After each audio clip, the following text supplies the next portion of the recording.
Chapter 1. After the divorce from my ex-husband, I was granted custody of our son, yet my mother-in-law kept showing up at my door every other day, claiming she missed her grandson. My son became obsessed with scavenging at an abandoned electronics factory, bringing home all sorts of bizarre-looking rocks every day. I told him to throw them out, but my mother-in-law kept praising her grandson's keen eye, saying even the rocks he picked seemed to glow. Later, I developed cancer because of those stones. My mother-in-law accused me of being delusional again. Don't talk nonsense. Those are treasures my grandson collected. What she didn't know was that the stones our son brought home were radioactive and carcinogenic. When I opened my eyes after death, I found myself back on the day of the custody battle with my ex-husband. The judge on the bench asked me, "Ms. Vivian, are you certain you wish to pursue custody of Lennon?" I smiled at my mother-in-law and said, "No, I'm relinquishing my claim. In this lifetime, I'm giving you back your precious boy, cancer and all." For a while after death, I kept pondering the doctor's words. Hovering in midair, I watched professionals zip my body into a bag while my mother-in-law collapsed on the ground, wailing. She was cursing at the top of her lungs, screaming about the owner of that abandoned riverside electronics factory who'd long since vanished without a trace. Back when I was in the hospital, she never once came to see me, not even for a moment. Yet the moment my death caused a public uproar, she couldn't stop broadcasting our connection to anyone who'd listen, as if making a scene alone wasn't humiliating enough. She even called my ex-husband Lance to join her. Then the two of them shamelessly grabbed at the professionals handling my remains, demanding compensation. "This happened because of your negligence that caused my daughter-in-law's death. Otherwise, how could she have gotten cancer so young? Poor my precious grandson, losing his mother at such a tender age." She demanded 10 million without even batting an eye. The professional she grabbed looked uncomfortable, trying to shake her off, but the old woman clung to her like a stubborn burr. Watching them cause a scene at the hospital room door, I felt nothing but chilling irony. Even as a spirit floating midair, I was still seething with rage. Why is it that they're the ones who committed all those atrocities and caused my death, yet in the end, I'm the one suffering for their crimes? I gradually lost consciousness, consumed by resentment. When I opened my eyes again, I had gone back to the time when Lance and I were in the middle of our divorce. In the solemn and dignified courtroom, I heard the judge delivering the verdict. "Miss Vivian, are you certain you want to fight for Lennon's custody?" The lawyer beside me was anxiously urging me on. With a sudden jolt, I set down the thick stack of documents in my hands. That was from my previous life. When I was battling for Lennon's custody, I had spent a whole week burning the midnight oil to compile those documents, but I never imagined that the child I fought so hard to win over would ultimately become the very death sentence hanging over me. I lifted my head and spoke under the bewildered gazes of everyone present. "Your Honor, I wish to relinquish my claim for custody of Lennon." After saying this, I let out a long sigh of relief, but the courtroom erupted in murmurs and discussions. My father, completely disregarding the solemnity of the court, publicly yelled at me, "You heartless creature, getting a divorce for being an unfaithful wife is one thing, but now you're even abandoning your own child. How can I ever hold my head high in public again?" I wasn't sure if he could lift his head, but when I looked up, I met Lance's face twisted into a smug smirk. "If I give up the fight for custody, does that mean I won't have to surrender my assets to my ex-husband?" The judge nodded. "That's correct." Lance, who had been sneering moments before, abruptly paled at the news and could no longer muster a smile. "Your Honor, this can't be right. We agreed I'd give her custody of the child, and in return she'd transfer her house and car to me as additional compensation. In my previous life, I lost everything because I stubbornly fought for custody of Lennon. I filed 3 appeals, and Lance had every single one thrown out. In the end, I had no choice but to accept the predatory terms set by Lance's family, surrendering the house and car I'd worked so hard to earn. There's no way I'm falling into his trap again in this lifetime. Since the Lances treat Lennon like their precious treasure, I'll just let their little gem stay right where he is." Lance was clearly getting desperate. The mockery in his eyes had vanished, replaced by raw pleading. "How about a house and a car? Consider it an act of mercy. I'll even leave you with a roof over your head. Such a small price for your son. Quite the bargain, isn't it?" His tone still carried that indescribable air of superiority, as if the son were mine alone. Before I could even speak, my father below was practically ready to charge forward. Take it, Vivian, hurry up and make the exchange. Lennon is my grandson, I want my grandson back. Chapter 2, Lance has already backed down. If you keep sulking, don't you dare call me your father again. The house and the car are my own assets. He wouldn't bat an eye over something he could get just by flapping his lips, I tentatively suggested. Since you care so much about your grandson, Dad, why not trade your retirement apartment for him? The moment I said that, my father immediately fell silent. They'll never understand the pain unless they've felt it themselves. I scanned the room with a sardonic smile and raised the microphone. That's all I have to say.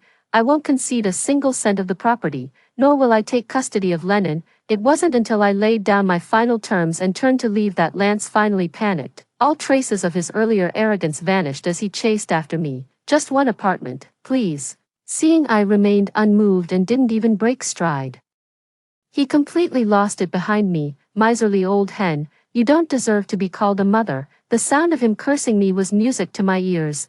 Nothing but impotent rage. His pathetic desperation over failing to claim my assets is even more laughable than my own situation. Little did any of them know, I had been reborn. If I were to yield over a few insults, I'd be spitting on the grave of my past life. I'm never going to be taken for a fool again in this lifetime, just as I expected, when I got home.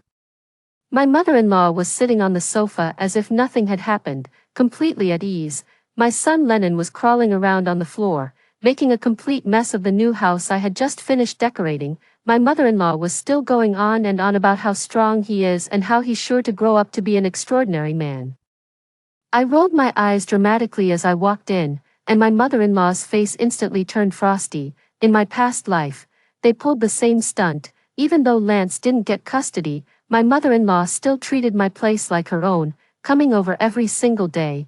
They claimed it was because they couldn't bear to be apart from the child, but honestly, they just wanted to have their cake and eat it too, and in the end, they took everything I owned for themselves.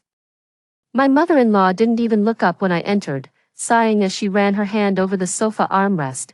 If only we'd had my son claim this apartment too. It's so well kept, I'd love to move in myself. You took away my precious grandson. The least you could do is properly compensate our Lance. All you lost was some money, but Lance lost his son. She spoke with an air of command, practically demanding I walk away with nothing but the clothes on my back. Yet I calmly picked up the couch cushion she'd knocked to the floor and congratulated her with a smile. No need, I'll return your precious golden grandson to you right now. Perfect timing, I get to keep my money, and Lance gets his son back. The moment I finished speaking, I immediately caught the look of utter devastation on my mother-in-law's face. How could that be? What are you talking about? But the house, the car, they're all, I cut her off. They all belong to me, of course. She was trying to manipulate me with the same old tricks from last time, but I wasn't falling for it again. Just as expected, her face fell the moment she heard my words. The look in Lennon's eyes shifted from affection to pure loathing. A stone suddenly appeared in Lennon's hand out of nowhere, and the old woman's expression instantly darkened. She dug her nails viciously into her son's arm. Stop playing, you good-for-nothing brat. All you do is eat and play, never getting anything right. With that, she left Lennon with me and stormed off without so much as a backward glance. Lennon looked at me, then at his grandmother disappearing into the distance. With a loud wail, he ran after her in tears. The remaining stones in his hand clattered to the ground. I knelt down to take a closer look. A dark thought suddenly crossed my mind, and I immediately grabbed my phone to make the call. That evening, I gave it some serious thought at home. In my previous life, Lennon developed an obsession for collecting rocks just 1 month after I gained custody of him. If my hunch is right, he'll start bringing rocks home again very soon in this lifetime. Even though Lennon was granted to Lance, there's no guarantee my mother-in-law won't keep stirring up trouble. Lying in bed at night, I kept tossing and turning as memories of my agonizing battle with cancer in my previous life resurfaced. In my past life, no matter how earnestly I pleaded with him, he never broke his habit of bringing random junk home. This time around, I'm not counting on him to obey. Since fate has given me a second chance, I'm determined to take control of my own destiny. Suddenly, a person popped into my mind out of nowhere. It was the first person who still visited me despite knowing I'd inexplicably developed cancer in my past life. Before dawn the next day, I immediately got up and caught the first bus at the town station. The destination is a research institute quite far from here. Unfortunately, I ran into the granny carrying a linen backpack on the way. Unlike yesterday, she was cheerfully carrying two large steaming baskets of buns. Spotting me, she immediately broke into a warm smile and greeted me. "Good morning, dear. You're up early even though you're not seeing Lennon off today. Haven't had breakfast yet, have you?" Perfect timing. I just bought some steamed buns, as if. Her smile instantly sent shivers down my spine. I felt so nauseous I almost threw up right there on the street. Ever since I married her son, she's been sleeping until noon every single day. Even when I was so unwell I fell ill, she never once lifted a finger to help me. Instead, she'd sneer, "You're always making a fuss. How hard can cooking and laundry be, with you complaining every single day? I'm old and full of ailments.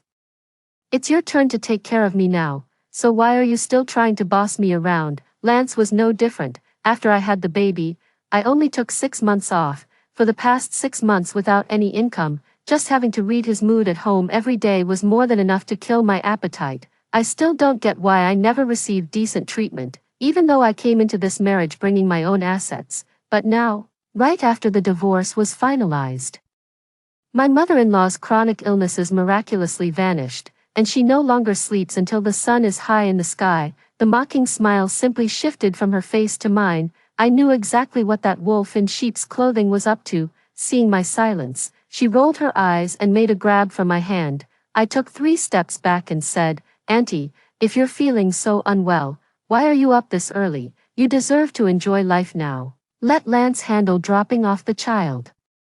The smile on her face finally faded as I finished speaking. As if Lance would ever help her. That man is steeped in machismo. Besides, in our previous life, she was the one who egged Lance on to demand more assets in exchange for giving up Lennon's custody. Little did she know that after my rebirth, I would outright give up custody of our son. Not only did Lance fail to get what he wanted from me, but he also ended up with an unwanted burden to care for, back home. It's no surprise she couldn't bring herself to be civil to her mother-in-law. The bruise near her mother-in-law's left eye says it all. Life at home must be tough for her. That's when they thought of me again, their human punching bag. My mother-in-law, all smiles, insisted on shoving the thing she bought into my hands. Oh my, it's my eldest daughter-in-law who truly cares about me. Well, Lance, you know how he is. He's always busy with work, so it's no surprise he can't make time for the kids. If we still had the family car, it might have been some help. I scoffed. As a low-level office clerk, he barely earned enough to get by all year, yet he'd go drinking and play mahjong every day after work just to avoid childcare. What exactly was he so busy with? In the past, he could still boss me around and order me to do this and that. Now that I'm divorced from him, they'll never find another punching bag as convenient as me. Last time around was the same story.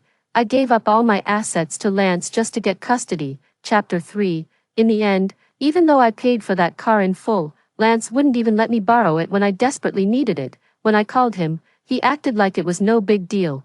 Taxis are everywhere these days. If you're in such a hurry, why are you still wasting time with me? I think you're just faking it. You promised you'd take good care of our son. But now even simple school runs seem like life or death struggles for you. In the end, I had to break my work contract to pick up Lennon from school. They were so self-righteous when it happened to me, but now the same situation has come back to haunt them. In less than a day, they were already pointing fingers at each other and complaining non-stop. I've long seen through the true colors of this mother-son duo. Given how things have escalated, I'm hardly even surprised by this mess. My mother-in-law kept nagging, and when she saw I wouldn't yield to her soft approach, she switched to harsh tactics. The kids need to get to school. Have some consideration. You're just a woman who doesn't even work. What do you need a car for? My son works himself to the bone providing for this family every single day. I'm giving you a chance to show some care for him, and you have the nerve to be ungrateful. Just hand over the car keys already. I'm not wasting my breath arguing with someone as spiteful as you. I'll have Lance come get it himself. The sheer audacity of her still thinking I'd be desperate to get back together with Lance. I let out a cold laugh and sidestepped her lunge for the keys. Thump, she lost her balance and landed hard on her backside, but I didn't even bother to help her up. I threw back at her the same justification she'd used most self-righteously in her past life. The child is at your place now, isn't he? Why should your child's school troubles be any concern of mine, in my previous life? My mother-in-law used that exact excuse to shamelessly overstay her welcome at our home, sugarcoating it by claiming her rights as the child's grandmother. Since she's so determined to play the grandmother card, I'll make sure she gets the full experience. I was about to walk away without a second glance when I suddenly noticed those peculiarly shaped stones spilling out of my son's backpack. Something inside me snapped completely. I grabbed my mother-in-law's wrist. "Where did you pick up this junk?" Seeing my sudden outburst, she stiffened her neck but her voice grew faint. "Didn't you disown your own son? This is my grandson's treasure he found.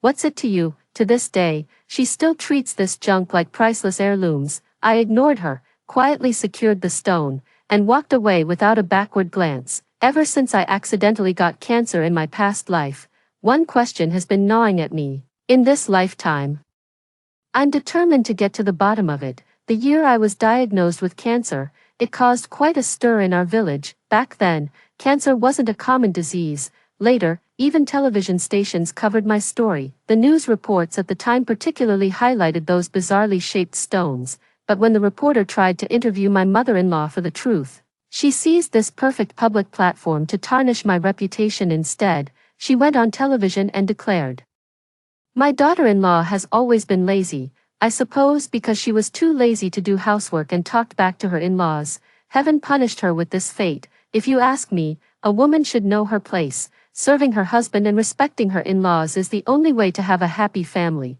She spoke with such unshakable conviction that even when the journalist later stepped forward to defend me, claiming the illness was caused by oddly shaped rocks and urging people not to bring unfamiliar objects home from their travels, no one paid any attention anymore. It wasn't until the bus roared away with exhaust fumes billowing that I finally arrived at my destination. In my previous life, after I fell ill, there were countless people who came to visit me and check on my condition. Each one of them had a conspicuous emblem on their bag, the Songyang County Research Institute. It was just 7 in the morning, the skies still dim with dawn, yet the lights in the research institute remained on. With a heart full of trepidation, I stood at the entrance for a long time, clutching those stones in my hand over and over. Before finally stepping inside, I had my doubts, but I didn't have any solid evidence. To my surprise, the staff on duty attended to me promptly, clutching my water cup. I waited anxiously until someone emerged from the inner room. Still wearing the lab coat unique to the research institute, he came straight to the point and asked me about the situation. "Do you think there's something wrong with these stones?" I set down my water glass and finally voiced the words I'd rehearsed countless times in my head. "These stones glow for no apparent reason. I suspect they might be carcinogenic." The claim sounded utterly unbelievable. Yet the person across from me didn't show the same impatience my mother-in-law had. He explained to me with a serious tone, "Actually, there are many types of stones that glow in daily life, such as fluorite, noctilucent stones, and so on. Looking at the stones you've wrapped, miss, their texture closely resembles that of luminescent fluorite." Chapter 4. I flusteredly cut him off. "I know you don't believe me now, but it's better to be safe than sorry. There's more than one of these stones. If they really do cause cancer, countless people out there could be harmed. I'm not exaggerating. I only learned the truth in my past life, right before I died. I wasn't the only one who got cancer from the stones my son brought home." The person next to me glanced at the stone in my hand with utter disdain. "Our research institute isn't a junkyard. Besides, how could some worthless discarded stone possibly cause cancer? You're really letting your imagination run wild." I ignored the sarcastic remarks and kept my gaze fixed intently on the person before me. Perhaps it was the sincerity in my eyes. He furrowed his brow and disregarded the urging from the other researchers. "All right, I'll take these stones for testing first. Come back in a week, and I'll have an answer for you." As soon as he finished speaking, the person beside him looked at him with confusion. "Kian, are you out of your mind? Those are clearly fluorite she's holding. Do you have any idea how limited our institute's resources are? The testing equipment is incredibly expensive. We can't just use it to analyze some random rock picked up off the street." While the person beside me kept chattering away, the only thing that registered was that researcher's name. He was the one who, in my previous life, had been the first person from the institute to visit me after I was diagnosed with cancer. At this point, neither Kian nor I had any idea. It was this small act of persistence that ended up saving so many lives later on. I didn't sit idle during the week Stone went for testing. The moment I got off work, I rushed home to look up relevant information. Kian paid me a visit once and, to my surprise, was very supportive. The institute is swamped with work, and our schedule is incredibly tight. I asked him, then why are you willing to help me? He smiled and said, we really don't have much time, but you're right. If something this dangerous truly exists, someone will eventually stumble upon it. Lives are at stake. If these stones are truly hazardous, waiting until someone dies before taking it seriously would be a dereliction of our duty. I looked at him, and his face held the most genuine smile. I knew that he and I were cut from the same cloth, because I understood that what we were doing was truly helping others. I could have left Songyang County behind and started fresh somewhere far away, but I didn't. Because I knew that cancer-causing stone would eventually be discovered by someone. If not Lennon, someone else would have found it. Even if I weren't the one harmed in this lifetime, I couldn't just stand by and do nothing. I started contacting Kian more frequently and regularly studying the new rocks my son brought home. Everything was going smoothly, but to my surprise, the first person to object was my mother-in-law. I'm already divorced from Lance, yet she still acts possessive over my money. As if what I spend now should have been spent on her son and grandson instead. One day while I was researching on my new computer, my mother-in-law barged in with my son as if she owned the place. She immediately threw my pencil on the floor. Look at you, getting ahead of yourself. My son doesn't even have a computer yet, and here you are enjoying yourself. Stop fiddling with this nonsense. It's so unfeminine. You'd be better off saving the money for your son to use after you're gone. I let out a bitter laugh at her audacity but didn't argue back. You're absolutely right. Why don't you drop dead right now? I'm sure Lance would happily spend your money on your grandson. I paused, locking eyes with her. Oh, I almost forgot. Don't tell me you're just as penniless as your son. In my past life, I let my mother-in-law and my gold-digger husband bleed me dry, forgetting that their family was dirt poor to begin with. Lance only got this job because of me in the first place.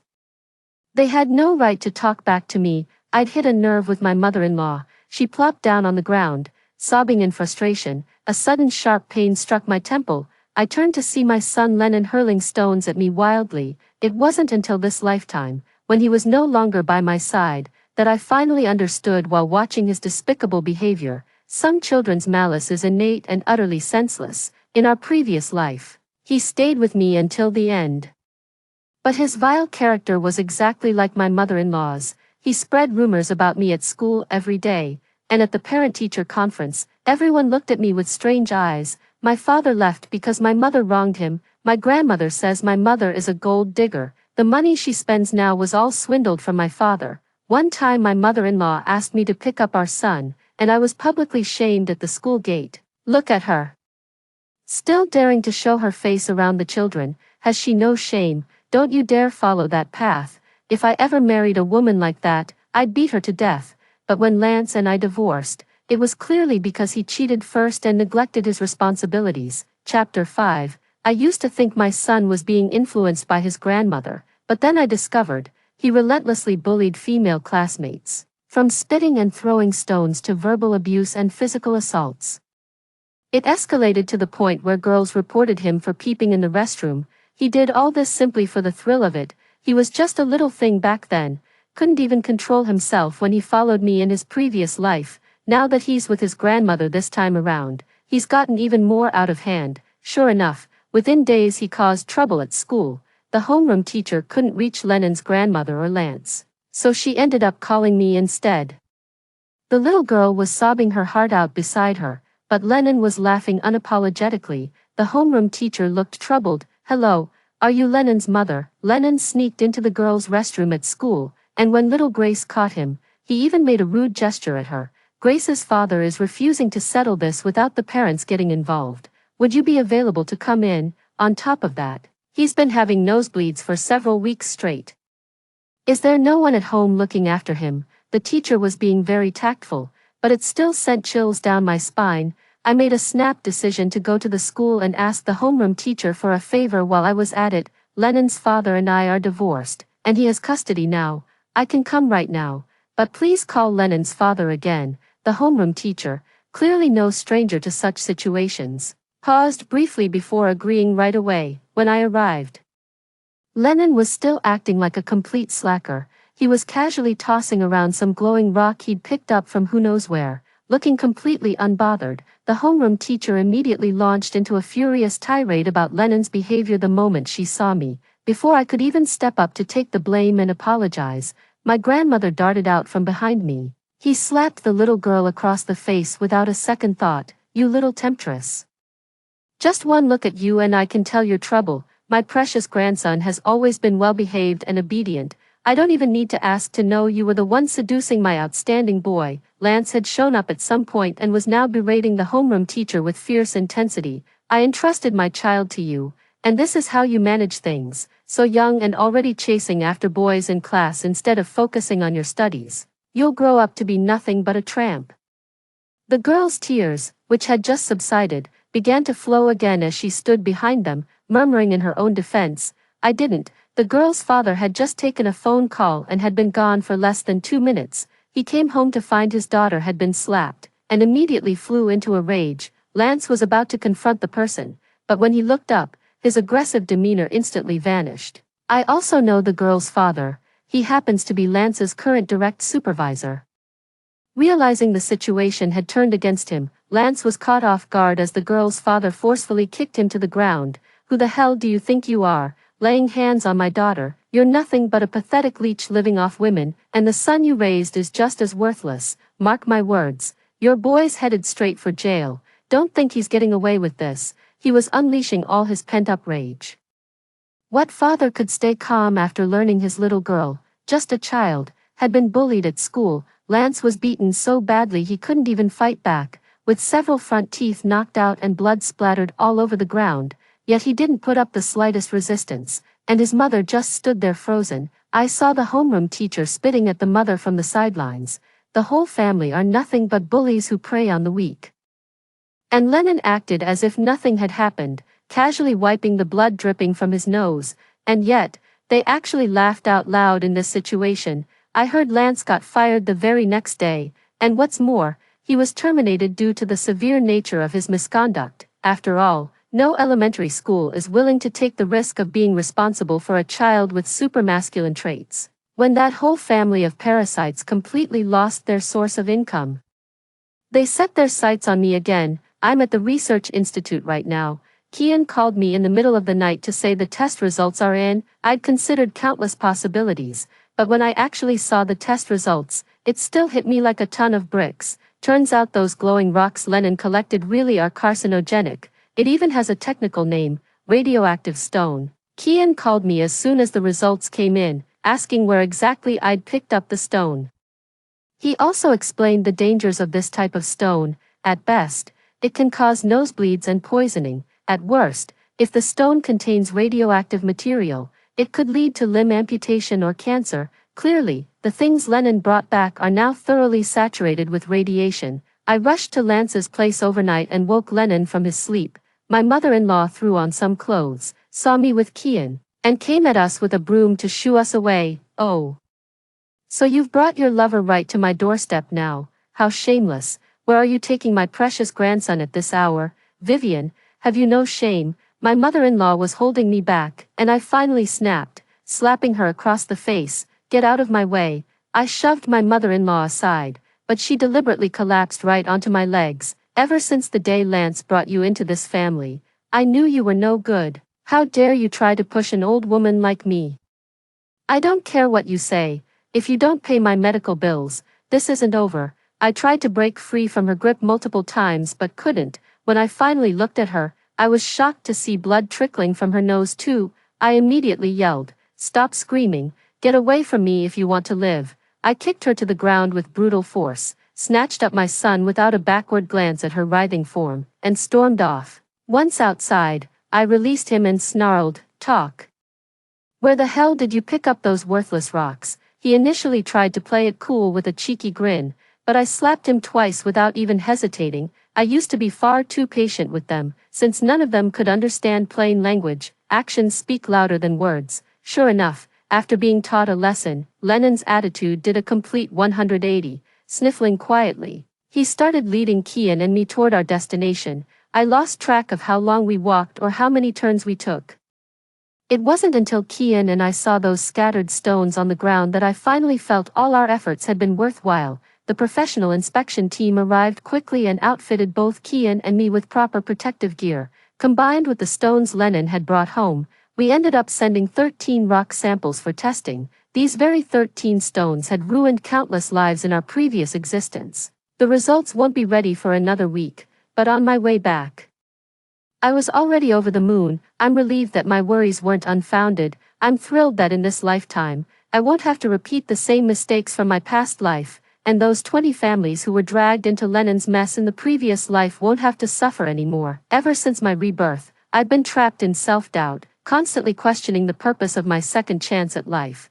But now, with Kian's help, I've finally discovered the reason. I boarded that same fume-filled bus again, yet the scenery along the way now seemed cheerful and light-hearted. When I returned to the village, I noticed banners had been hung up at some point. The moment my mother-in-law saw me, all traces of last night's ferocity vanished. Instead, she greeted me with a beaming smile. I heard from the village party secretary that you found a treasure. We have my eldest grandson to thank for that. Without him, such an opportunity would never have come your way. Here's the plan. Lance and I have already discussed it. Once the award comes through, you and Lance will remarry. From now on, you won't have to act tough around me anymore, because your real strength has arrived. I frowned at her smug expression, completely baffled by her sheer audacity. She saw me with another man and immediately thought, keep the benefits in the family. Lance showed up too, standing boldly before my mother-in-law as if giving me an easy way out. Yet he still seemed somewhat embarrassed. You should be grateful I'm even willing to remarry a woman like you who can't do anything right. I've already overlooked your petty nature, so after we remarry, don't you dare divorce me again over some trivial nonsense. I ignored them and went straight into the kitchen. Then I came out with a large basin of boiling water and poured it directly on my mother-in-law and Lance, watching them yelp and howl as they got scalded. I let out a scornful chuckle and calmly remarked, don't say I didn't warn you. You'd better get yourselves to a hospital, and soon. Let's see if your bodies, after being exposed to that radiation source for so long, end up in worse shape than mine was in my previous life. Oh, and by the way, boiling water kills germs. The only way you can repay me is by suffering everything I've endured. Chapter 6. Just as I predicted, the entire Lance family has developed cancer. Since my mother-in-law didn't stop Lennon from picking up random objects in this lifetime, their cancer has progressed much more severely than in my previous life. Lennon's exposure to radioactive material has caused necrosis in his hand muscles, and he now faces imminent amputation. Thanks to the timely test results, the team at Kian United Research Institute worked tirelessly for over a week, finally retrieving all the radioactive stones that had been left in other residents' homes. Fortunately, in this lifetime, Lennon's impact was limited to just the Lance family. Kian and I were awarded the Good Citizen Award for our role in discovering the hazardous materials. On the day of the award ceremony, I put on makeup, something I rarely do. Kian smiled with pursed lips and told me I looked beautiful. I smiled back and thanked him. I thanked him for believing in me unconditionally since the day we met, and for never treating those things as just worthless rocks. But the reason I put on makeup was to celebrate my rebirth. Later, Kian invited me to serve as an advisor at the Songyang County Research Institute. I had invested considerable effort into studying the radioactive stones, and Kian said we shouldn't let that go to waste. I smiled as I looked at him, seeing the irrepressible boldness shining in the young man's eyes. I agreed without hesitation, knowing that someday the knowledge I'd acquired might actually help save others. This is enough, I told myself. This is enough. This is the meaning of my rebirth. The days just kept passing, one after another. The next time I heard news about Lance's family was on a TV program. I heard Lennon had both arms amputated, leaving him with only half of his left leg among all 4 limbs. Lance didn't make it half a month ago due to his poor physical condition. Out of the 3 people in Lance's family, the one who ended up in the best situation was actually his mother-in-law. Sadly, on the show, Her cancer had already progressed severely. She lost all her hair and her mouth was twisted. Finally, something other than praise for her precious grandson came out of her mouth. She was viciously cursing Lennon. "I've had such a miserable life. All because of my good-for-nothing son and my meddling grandson. I only spoiled him a little, that's all." I switched channels with a bitter smile, knowing she'd probably never realize it. In her past life, it was her excessive indulgence of her grandson that indirectly led to the tragedy of over 20 families a year later. But it doesn't matter, even though she'll never learn the truth. Her body will repent before her conscience ever does, so I wish her a long, long life. Story 2. Before the end of the world arrived, my boyfriend was reborn. He was arrogant and high-profile, flirting with my roommate, and borrowing money from me to stockpile supplies. After borrowing the money, I was also reborn. My money, Reed, for what you owed me in both the last life and this life. I will make you pay it back 10 or even 100 times over. 1. It was already too late when I wanted to go back on my word. In an instant, all sorts of things from my previous life flashed through my mind. Being pushed into the horde of zombies, feeling my body being torn apart and being gnawed to death while still conscious. Soon, Reed realized I had also been reborn. He was overjoyed because the timing was truly too coincidental. Just a few minutes ago, he had just received the money I transferred, and by my side was the IOU he had written on the spot. A few minutes earlier, he wouldn't have been able to get this sum of money. "You've been reborn too, great." It's really troublesome to cooperate with someone who doesn't understand the situation. "Oh, right, I've already written the IOU, and this money is mine now, 200,000 yuan. I actually believed his lie that his mother was ill and gave him 200,000 yuan for nothing. I looked at him resentfully. What's the use of the IOU when the zombie outbreak happens? Not to mention the IOU. Even money will just be paper." He finally dropped all his pretenses and laughed insolently. "I also need money to buy supplies. Anyway, you're not short of this money, right? Since you've been reborn too, we can still continue to cooperate. What do you think?" I slapped him as hard as I could. "What does it have to do with me? You can borrow, steal, or rob, but you had to come and ask me for a loan. You got together with Lola, left me behind, and killed me. How dare you talk to me about cooperation? Just go and die." I wished he would die. He was able to quickly figure out that I had been reborn because my reaction was exactly the same as his at that time, dazedness and dizziness. And finally, the most crucial part: what time is it now? When he was reborn, he was in a large classroom with hundreds of people. He suddenly stood up hysterically and asked for the date. After getting the answer, he was overjoyed as if he had survived a disaster. The teacher was displeased and asked him to go out and not disrupt the class. But Reed, contrary to his usual behavior, made wild statements in class. "What's the use of teaching these things? Can they compare to real swords and guns in a war? I know you all secretly look down on me. You're all a bunch of people who flatter the powerful and bully the weak. You'll soon regret it. 30 years on one side of the river, 30 years on the other." He swaggered out of the classroom, leaving all the gossip behind. At that time, no one knew that a month later, the zombie crisis was about to arrive. 2. What a filial son. To get my money, you didn't hesitate to tell a lie like your mother being ill. My mother once had a serious illness. Although I considered myself an atheist, I begged all the gods and Buddhas, just hoping to keep her with me. Later, she narrowly escaped death and recovered her health. After thanking the doctor, I went to fulfill my vows one by one. He knew I cared deeply and could empathize with these feelings the most. Yet he actually used such an excuse. "You wait, when the time comes, I will definitely kill you," I said viciously. He didn't seem to take my harsh words to heart. When he got up to leave, a figure threw herself into his arms. Lola, my roommate, and also the main instigator who killed me in my previous life. She looked at me with a subtle malice. When she turned back, she changed back to that pitiful look. "Is it done? You didn't show any mercy, did you?" I understood what she meant. She was asking if Reed had told me about the upcoming zombie crisis in the future. I smiled. "I don't need his mercy, I'm back too." Surprised, in an instant, she tightened her grip on Reed's arm and said defensively, "Reed told me that he and you have already broken up. You're just teammates. Since you've been reborn too, then please respect yourself and don't pester my boyfriend, okay?" She was afraid that I would rekindle my old relationship with him.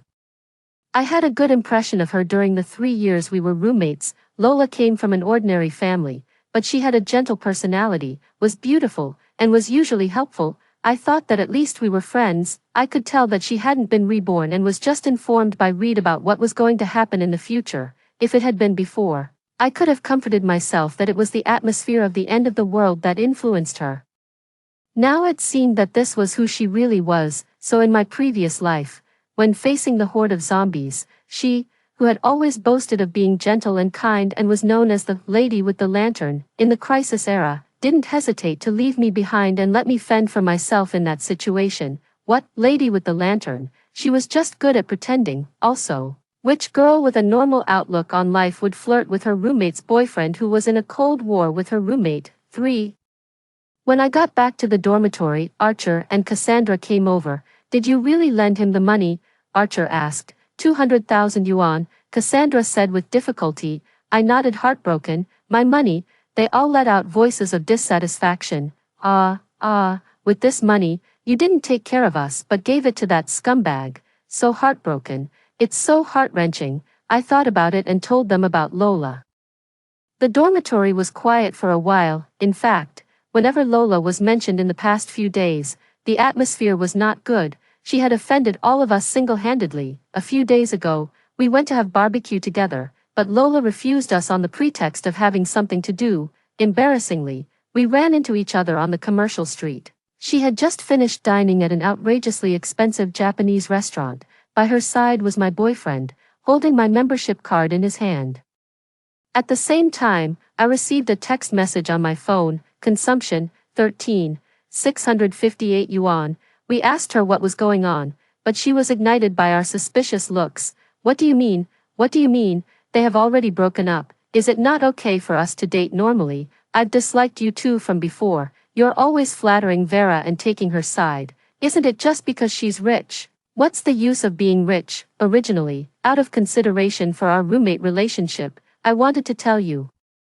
Now, first of all, Reed and I hadn't broken up yet, just in a cold war. Secondly, you just spent my money. Finally, your collar is way too open. Later, Reed explained to us that what he did in class had made me angry, and he wanted to invite my roommate to dinner as a form of bribery, and what Lola said was just out of anger and shouldn't be taken seriously. After that, Reed proposed borrowing money from me on the pretext of his mother being ill. And the matter was put aside for the time being. However, what she said that day was all remembered by us.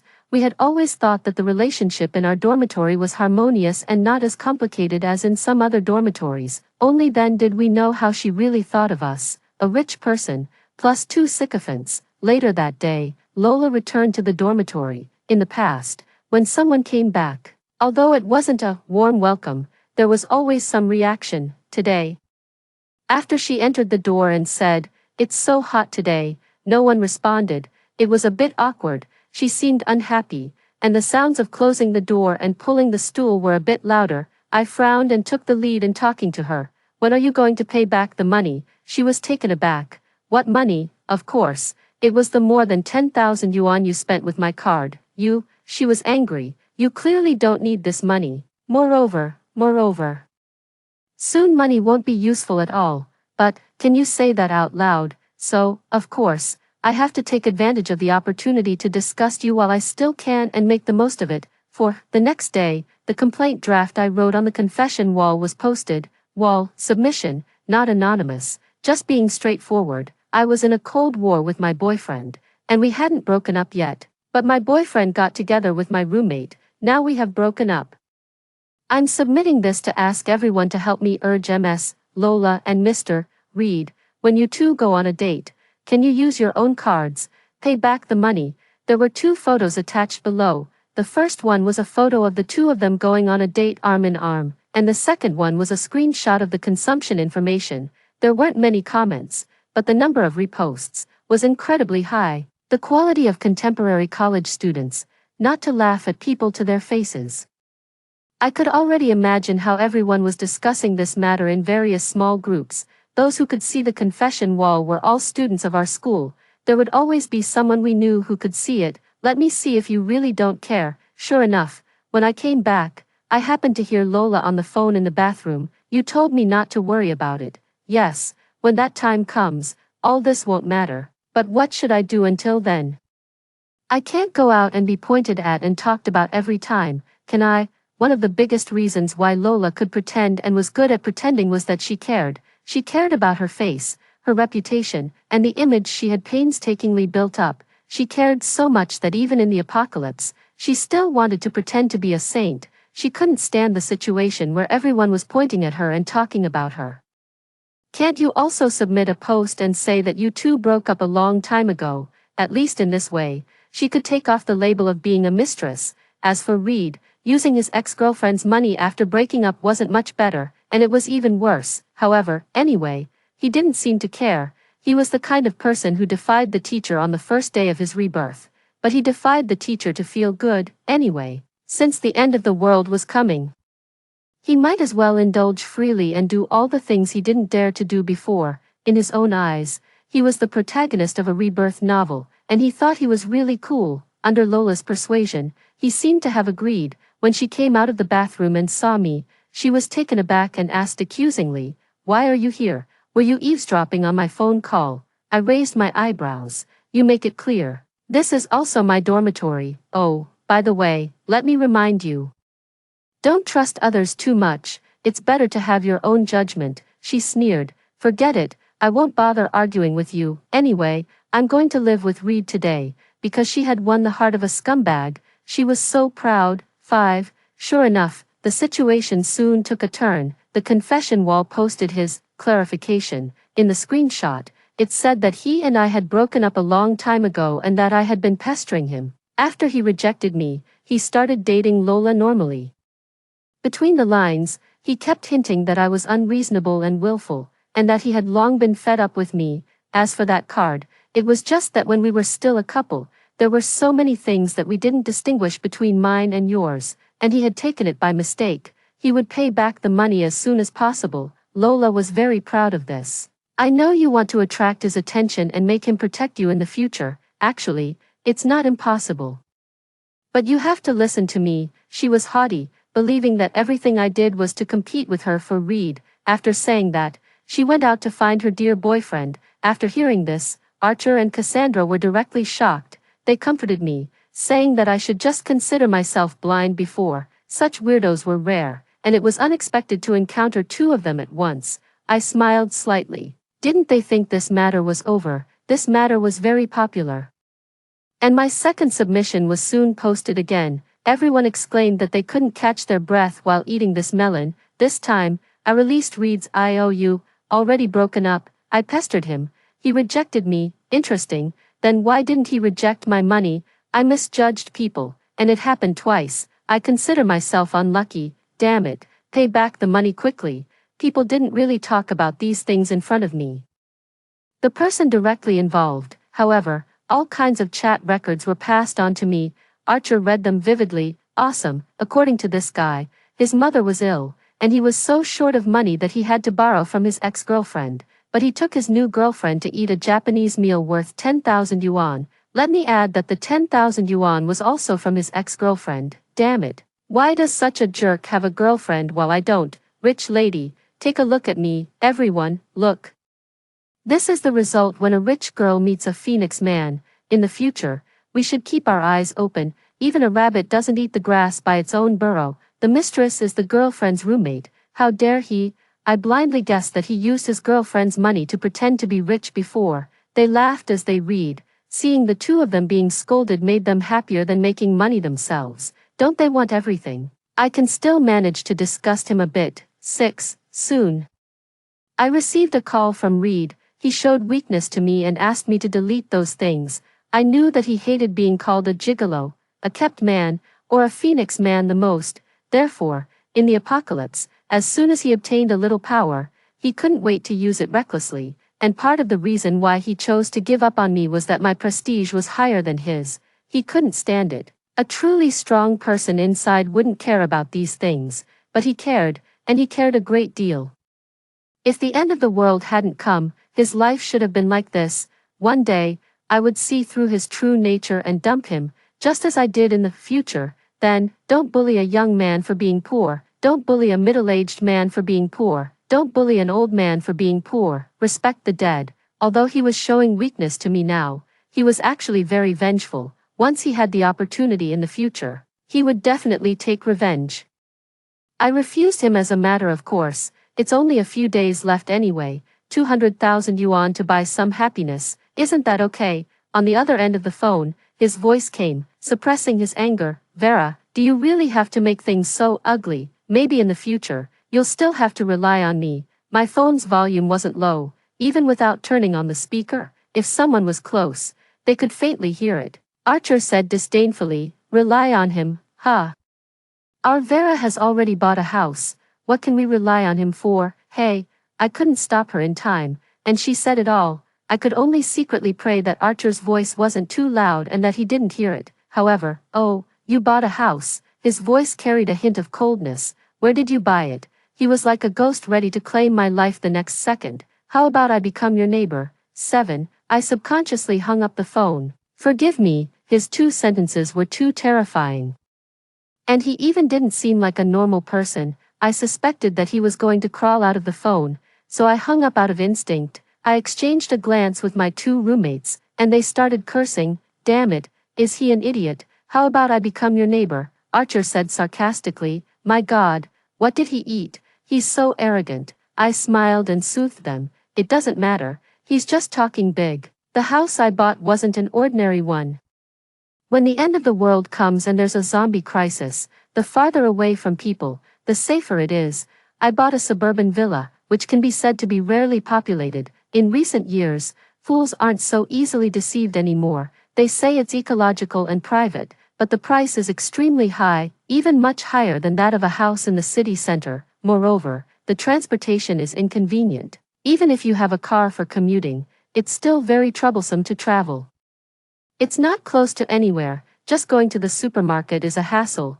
Who would spend a large sum of money on it for no reason? It's just that my parents trusted me so much that when I said I wanted to buy a house, they gave me a large sum of money without even asking why. Even with that, it wasn't enough, so I had to find other ways. As for Reed, what does he think he can do? Just with the mere 200,000 yuan in his hand. However, just having a house isn't enough. There are so many things I need. The first thing to do is to fill the refrigerator and the warehouse. For someone who has come back from the end of the world, this isn't a cumbersome task. On the contrary, it makes me very happy. If it weren't for running into Reed and Lola, just after I bought what I thought was enough rice to last me a lifetime, I saw Reed suddenly appear and tell the boss that he wanted the same things as me. After saying that, he and Lola looked at me provocatively. I couldn't help but remember that they had done similar things before. Lola would secretly imitate both my dressing style and the words I had said. During the end of the world, the 2 of them even brought up the things we had discussed privately and stole my ideas and insights. So, your enemies often know you better than your friends. Just like now, they believe in my judgment. They followed me all over the food wholesale market and the local farmers market. Rice, noodles, meat. As long as it was something I wanted, they wanted the same. The store selling salt didn't provide delivery, so I had to do it myself. Well, buying a box at a time isn't heavy either. It's too troublesome for them to deliver it for you. It just so happens that my small body, which hasn't been tempered by the end of the world, can't carry it. Reed sneered and leaned over. Women still need to find a man to rely on. If you beg me, I'll help you. Lola had been laughing along at first.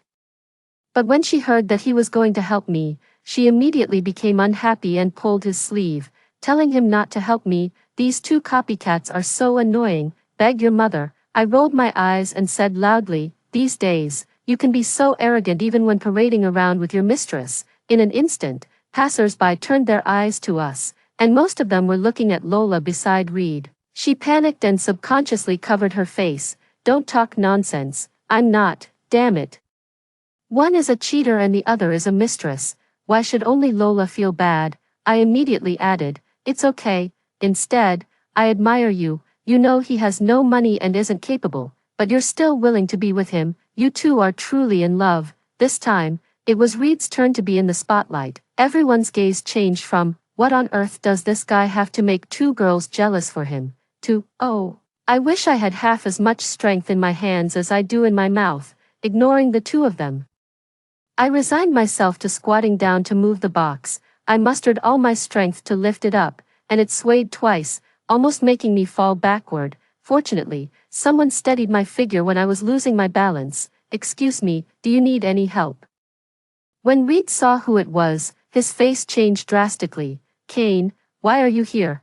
Kane, the recognized strongest in the end of the world, always outshone Reed. I didn't expect the two of them to meet so soon. Oh, and his dog. Suddenly, an idea popped into my mind. I can hire someone to protect me from being harassed by these two people. The person in front of me is very suitable. 8. The title of the strongest for Kane is a bit cheesy, but it's understandable. At that time, people were desperately in need of a spiritual pillar. Kane, with a military background, integrity, and strength, was the best candidate. He was an abstract product of people's trust in the authorities. As long as he was still there, people still had hope. I once analyzed the process of his being deified. As a result, Lola replicated it exactly, also wanting to be elevated to the altar. However, no matter what, I had dealt with Kane in my previous life, and his strength and character were indeed trustworthy, so I didn't hesitate to accept his help. "What's the name of your dog?"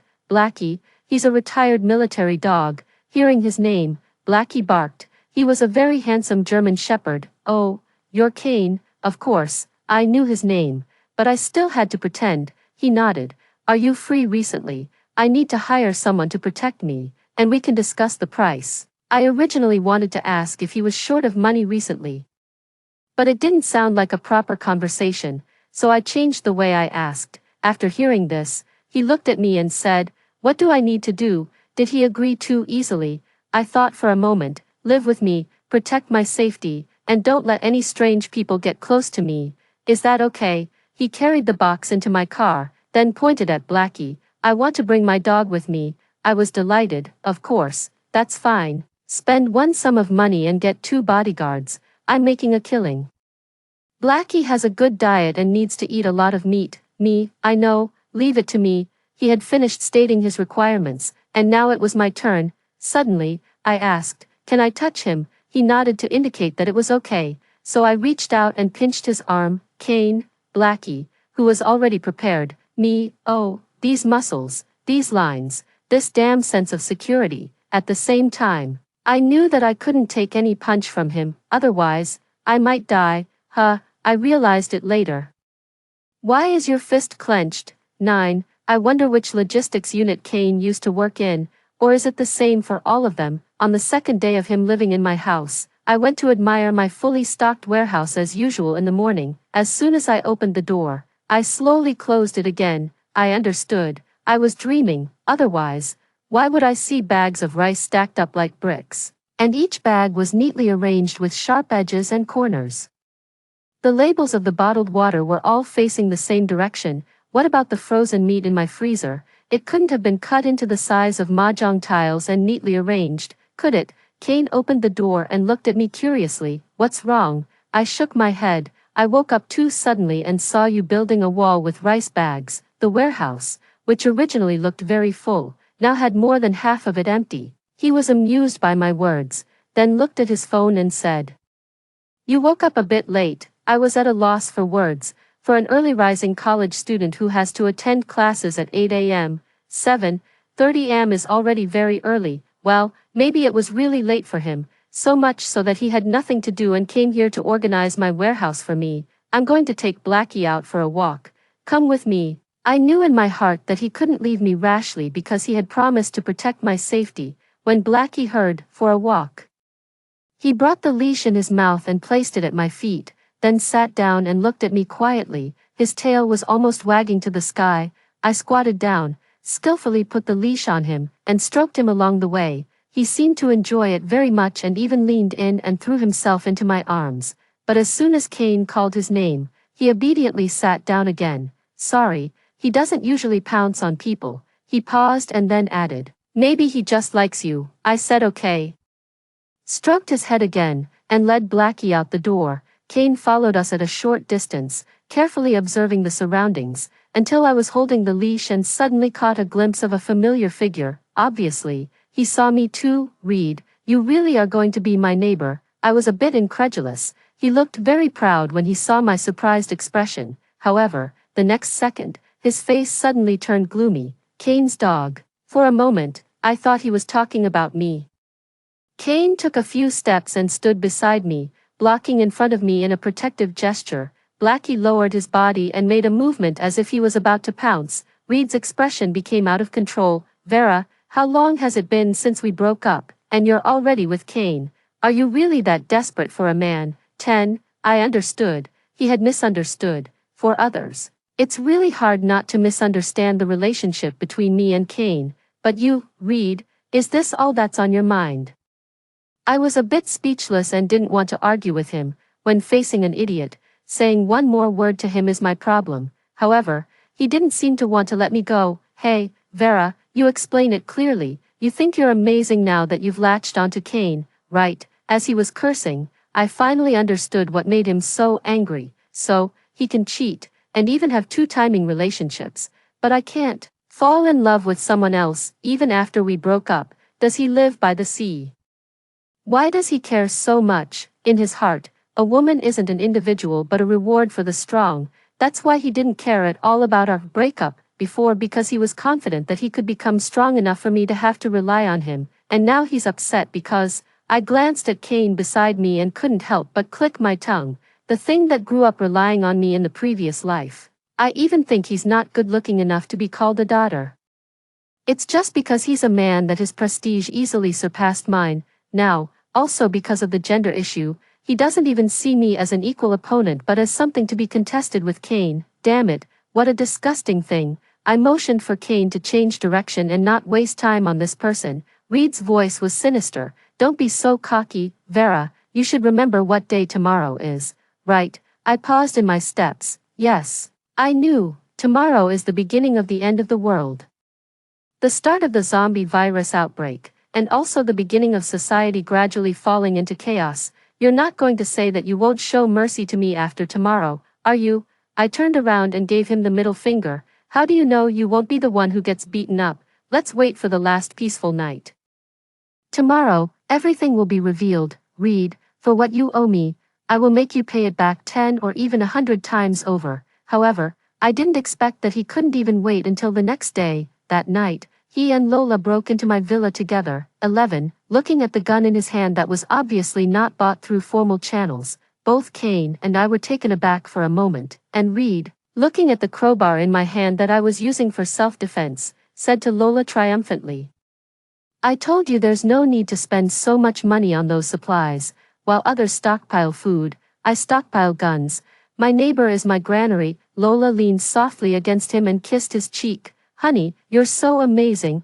Kane still stood in front of me immediately. His voice was still calm. Burglary, especially armed robbery, is a serious crime. I suggest you think carefully. It seemed that he had heard something very funny, and Reed burst out laughing. From tomorrow on, the law doesn't exist anymore. The end of the world is coming. Who's going to judge me? A serious crime. In the end of the world, the strong are the ones who define justice. He pointed the gun at Kane and forced him to take a few steps forward, then tapped his chest with the muzzle of the gun. You've always stepped on me. You're so proud, aren't you?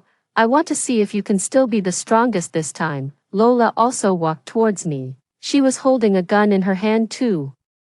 Although I didn't know exactly what Reed had told her, looking at her eyes, I knew that she definitely had the intention to kill me. Just as she was about to say something, Lola's attention was drawn to the movement on the other side. It turned out that Kane had taken action. He quickly turned his body, grabbed Reed's wrist with one hand and pulled it forward. Then, when Reed lost his balance, with the force of the turn, his other hand easily overpowered Reed's wrist strength.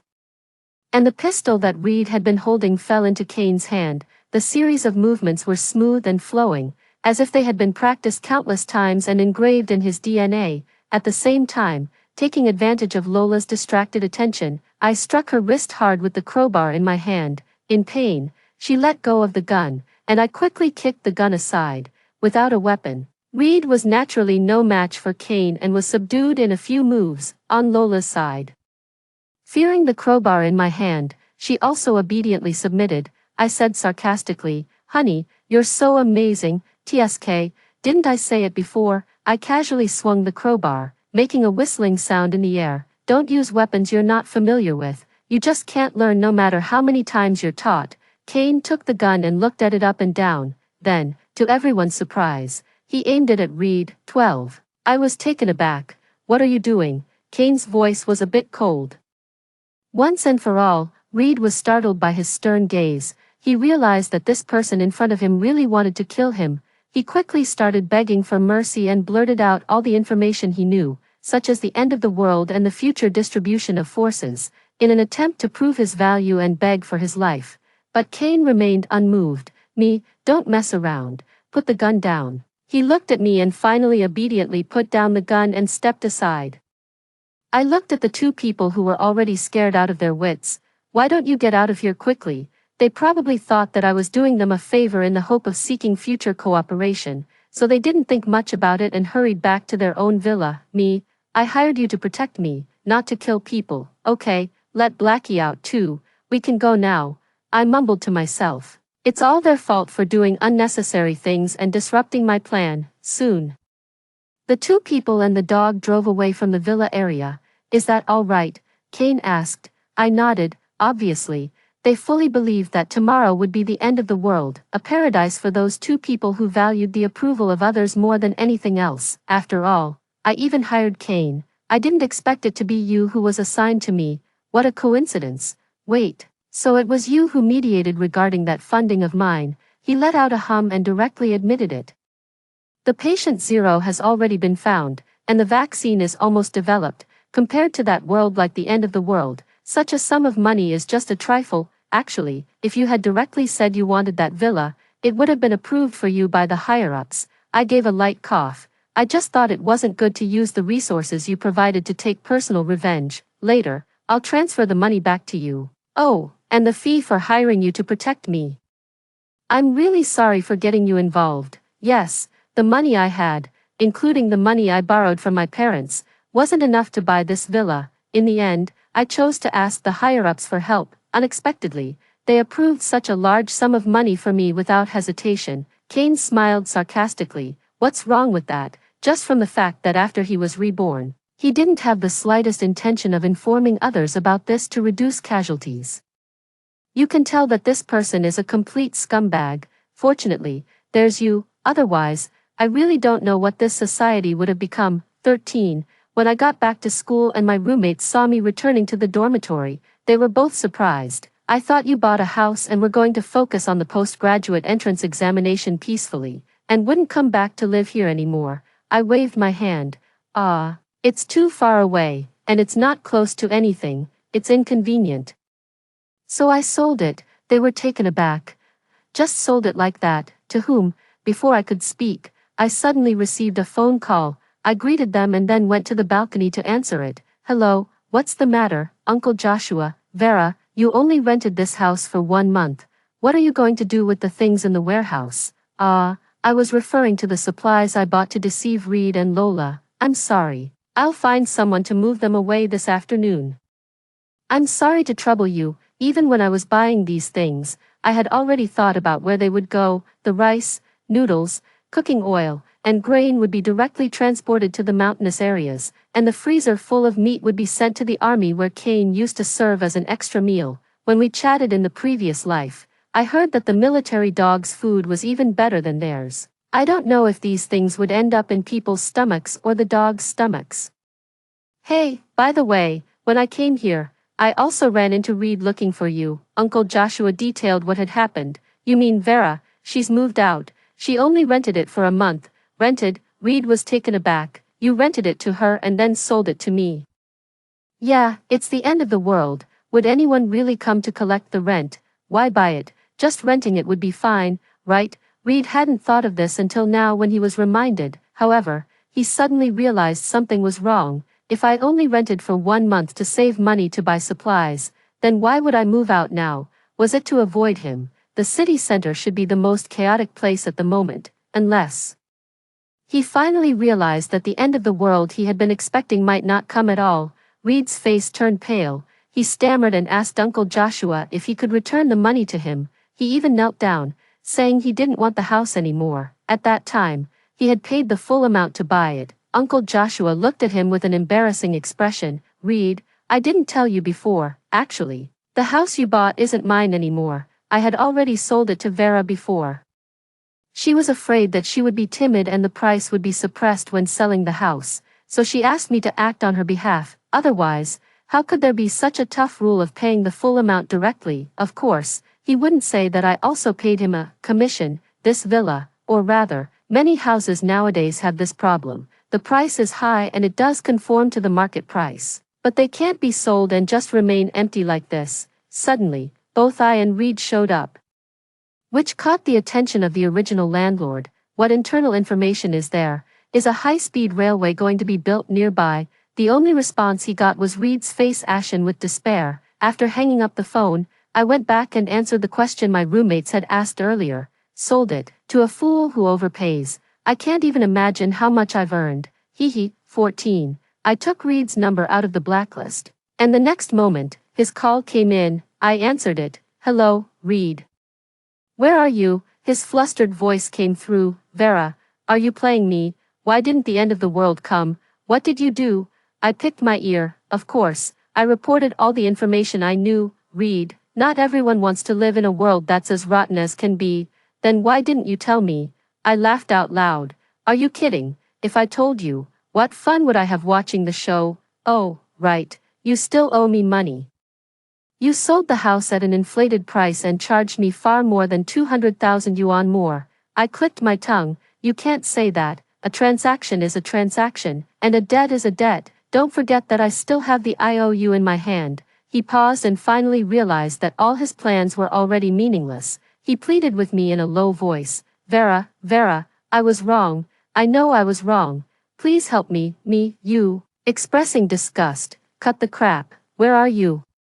He thought I was going to find him and was overjoyed as he blurted out the address. I spread my hands to the people opposite me. You heard it. I have nothing to do with this person at all. I've given you the address. You can go find him yourselves. Remember your promise and don't come to me again in the future. Reed's voice trembled. What are you saying? Who are you talking to? Several burly men nodded at me and then left. I continued. Of course, I'm talking to your creditors.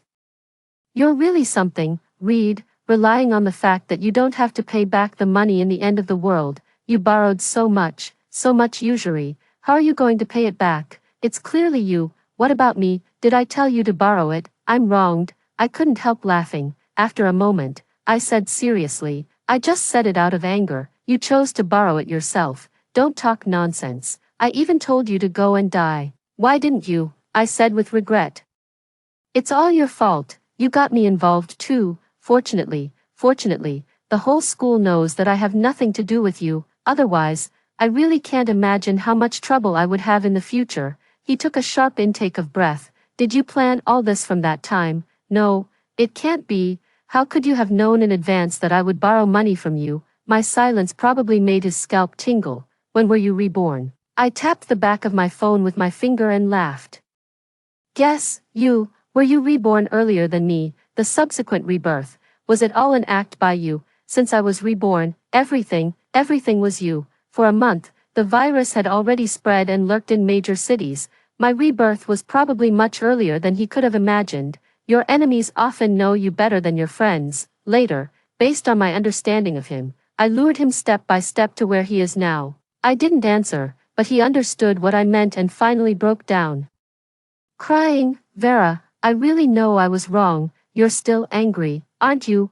I'll listen to you from now on. I'll never have anything to do with that bitch Lola again. I was wrong. I really was. Please help me. I interrupted him impatiently. Reed, in the previous life, you died a miserable death, right? Let me guess, a war criminal, in order to prevent the end of the world from ending and to continue your hero dream. You even dared to steal the vaccine materials. Unfortunately, in the previous life, there were 2 copies of the materials you stole. In the end, one of them would always reach the destination. You were tricked and shot dead by Cain, right, Reed?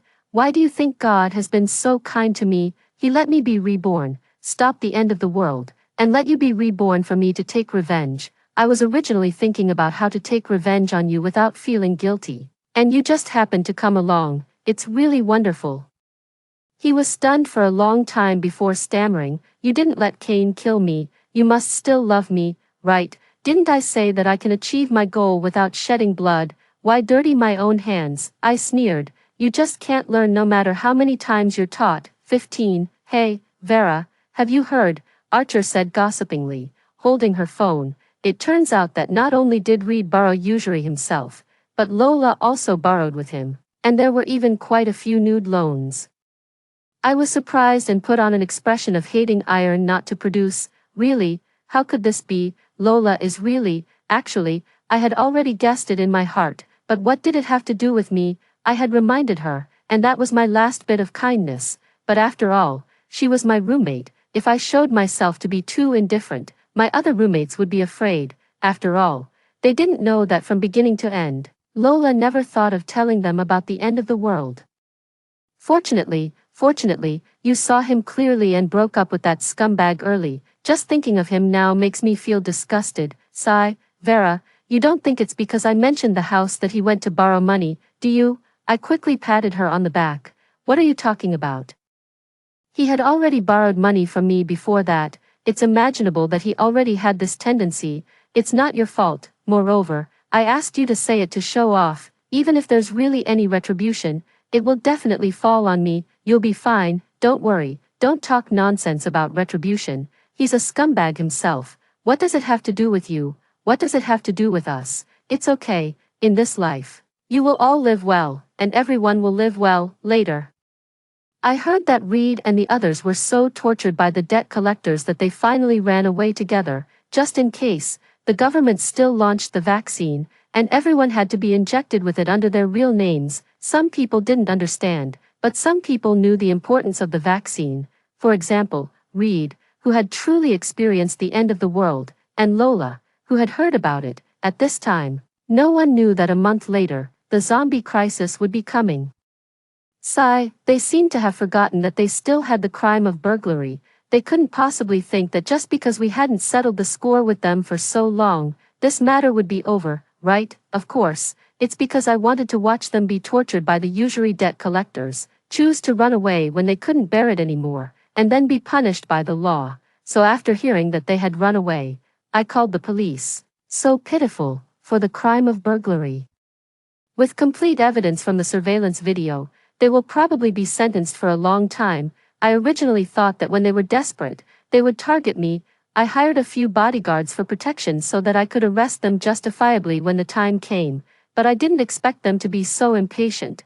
They planned to rob and even kill people before the end of the world arrived. Fortunately, the result was no different from what I had imagined. Otherwise, I would be unhappy if either of them escaped. In the car, after listening to what I said, Cain was silent for a moment and then said, "I didn't expect you to be so strange." I shrugged. "I'm sorry, I'm just so petty. Come to think of it, when I found you and told you those things, you actually chose to believe me. You know, I was already prepared to be treated like I don't know why, but I always felt that I should believe you. Don't trust me too much, after all.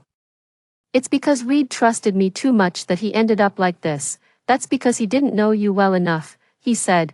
"If he had noticed that you didn't tell your relatives, friends, or anyone about the end of the world, he should have thought that this matter might be false. He thought you were a scumbag like him." I looked at him and suddenly said, "Hey, do you know that in the previous life, you confessed your love to me?" Cain opened his eyes wide. "What, did he say that?" I showed a triumphant smile and reached out to poke his shoulder. "You didn't say it, I guessed it. I told you not to trust me too much, so, did I guess right?" I asked. He didn't answer, but he turned the steering wheel, and I was thrown against the car door. "Hey, what are you doing? Are you angry?" He glanced at me and gritted his teeth. "Let's go back, submit a report, and get married." I didn't know whether to laugh or cry. I didn't say I would agree to you. He kept his eyes on the road while driving. "You did." Well, I touched my nose. He really knew me better than Reed, but how should I explain this to my parents? Sigh. It's really worrying. Forget it, let's get married first. Story 2, my parents and I were killed by zombies right at the entrance of our own villa. The person who opened our front door was my brother's girlfriend, whom he loved dearly, but she was deceitful. To save herself, She sacrificed my brother to the zombies. Opened the door to let my father's enemies invade our villa, take our supplies, and pushed our entire family into the clutches of the zombies. I died with such unwillingness, but, as if even the heavens couldn't stand by and watch this happen, I was given a chance to live again. To my surprise, I wasn't the only one who was reborn. My death was tragic. I was literally torn apart and eaten alive by zombies. It was excruciatingly painful, not far from where I lay. I saw my parents suffering the same fate. The zombie devouring my father was none other than my brother. I closed my eyes in despair as the zombie bit into me.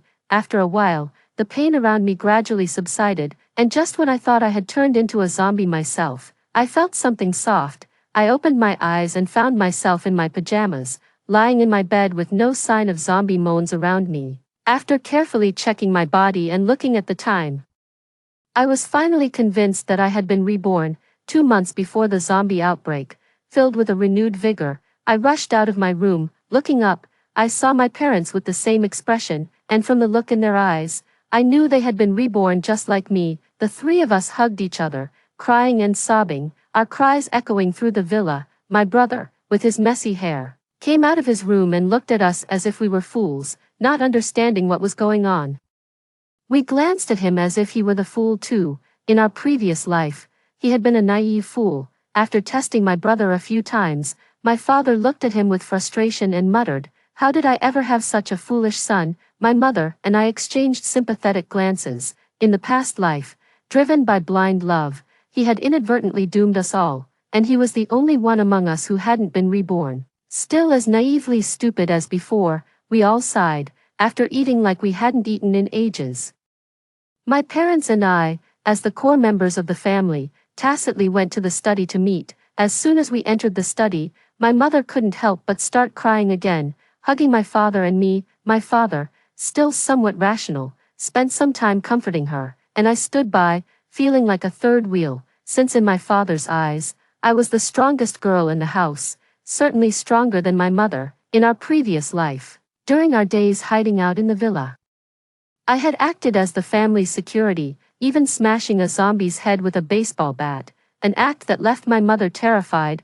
I cleared my throat, prompting my parents to turn their awkward gazes towards me. After a few minutes of silence, I was the one who broke the peace. "Mom, Dad, we have 2 months until the zombie outbreak. This time, we need to be fully prepared. Heaven has given us a second chance, and we must seize it firmly," I said with a serious tone. My parents nodded in agreement. I continued, "Dad, we can't stay here anymore. We need to move. Let's head to the mountains, where no one can find us, and where the zombies won't go. No, staying on land won't do. Who knows how long the zombie outbreak will last. If it's prolonged, surrender was just a matter of time." My dad finally said, his business mind kicking into gear. We fell into a prolonged silence. At sea, my dad and I said in unison, I remembered from my past life that the base of the World Alliance Center was located on a mothership at sea. Zombies aren't afraid of water, but they can't survive at sea for long. Unfortunately, that place only accepted heads of state and people with special abilities. Ordinary people could only struggle to survive at the land-based bases. In my previous life, our family didn't even make it to the base before my brother's manipulative girlfriend fed us to the zombies. So in this life, we decided to struggle on at sea. We planned to buy a boat. Both my mom and I enthusiastically raised our hands in agreement. Just as we were discussing how big a boat to buy, my dad fell silent, his gaze fixed outside the window. I knew he was looking at Eric's father's house. "Dad, let's tell Uncle. Our two families can leave together." My dad didn't respond, but I knew he had made up his mind. Next to our own, the person my dad cared about most was probably Uncle. After all, Uncle and my dad had grown up together like brothers. At a time like this, my dad wouldn't abandon Uncle's family. The two of them had come out from the countryside together with little education, struggled for years, and finally managed to start a textile factory with great difficulty, which brought them to where they were today. It could be said that the trajectories of their early lives were intertwined with each other. Later, they even married and built their businesses together, so it wasn't an overstatement to call them brothers. However, due to disagreements in their business perspectives, somehow, they ended up not speaking to each other. Both being proud middle-aged men, neither was willing to back down, becoming neighbors who hadn't spoken for 3 years. But this didn't greatly affect us. My mom still had afternoon tea with Eric's mother every day, and I still tagged along with Eric, Uncle's only son, like a loyal follower. Why? Because I liked him, but just because I was 3 years younger. When I got into the middle school he attended, he had just graduated, determined. I got into the high school he attended, only for him to go off to university. I was always a step behind because of our 3-year age difference, yet, that didn't deter my infatuation with following him. In high school, I set my sights on getting into his university, sacrificing all my leisure time to dive into my studies, dreaming of standing by his side in my freshman year. Everyone could see that I liked him, everyone except him, but soon, my 10 years of pursuit ended the summer I finished my college entrance exams, watching a girl in a floral dress lean on him, my 800-word confession drowned in my throat, ultimately sinking to the deepest recesses of my heart. In the end, I never stood by his side. I opted to escape, enrolling in a university in the north. For 3 years, there were no encounters until the zombie outbreak. When my brother's manipulative girlfriend kicked us out of the house, I saw Uncle and Eric rushing out with a large shovel, shouting at us as they ran. Eric's eyes were terrifyingly red. The last thing I saw before I closed my eyes was him running towards me like a madman. But in the end, I died at the hands of zombies. Naturally unaware of what happened to Uncle's family or to Eric, so this life, my parents and I planned to tell Eric's family the truth and band together for survival. After 10 minutes of mental preparation, the three of us knocked on Eric's family's front door. Aunt greeted my mom and me with a smile blossoming like a flower, but paused briefly when she saw my dad, still warmly inviting us in. Sitting in Eric's family's living room, I watched the two middle-aged men sipping tea with grim faces, ignoring each other, and couldn't help but find it amusing. I held back for a while, and seeing that my dad showed no sign of starting the conversation, I decided to break the ice first. When I finished recounting my past life experiences, Eric's family looked at me as if I were insane. Eric touched my forehead and asked, "Do you have a fever? Has your brain overheated?" I glared at him. Aunt looked at me with a face full of sympathy, considering I was almost like a daughter to her. I was somewhat anxious, but I believed Uncle would trust me. In my past life, his family had started stockpiling supplies early and even prepared some for my family. Thanks to the supplies sent by Eric's family, we survived 3 months after the zombie outbreak. However, it was these very resources that made us a target for my father's enemies, who conspired with my brother's girlfriend and led to the tragic demise of my family. So, I had guessed that Uncle must have known something, or he wouldn't have been prepared the last time. As expected, when I looked at Uncle, he was seriously pondering. My dad couldn't stand it any longer and said, "Finn, say something." Uncle gave my dad a meaningful look and said, "I believe, a couple of days ago, Gabriel called me." He continued, "He said that a virus outbreak has occurred in the US, and the military has completely locked down the information. Although the infected are currently contained, the situation doesn't seem good. He advised us not to travel abroad recently." My heart sank. Gabriel, Eric's cousin who had entered the military academy early and was now said to be part of the National Security Agency, was a credible source. Uncle must have thought the same. Ultimately, perhaps because Uncle knew my dad too well and knew he wasn't rash, he decisively chose to believe my dad and agreed to prepare together. When we brought up the idea of buying a boat, Eric's family didn't object and even seemed a bit excited.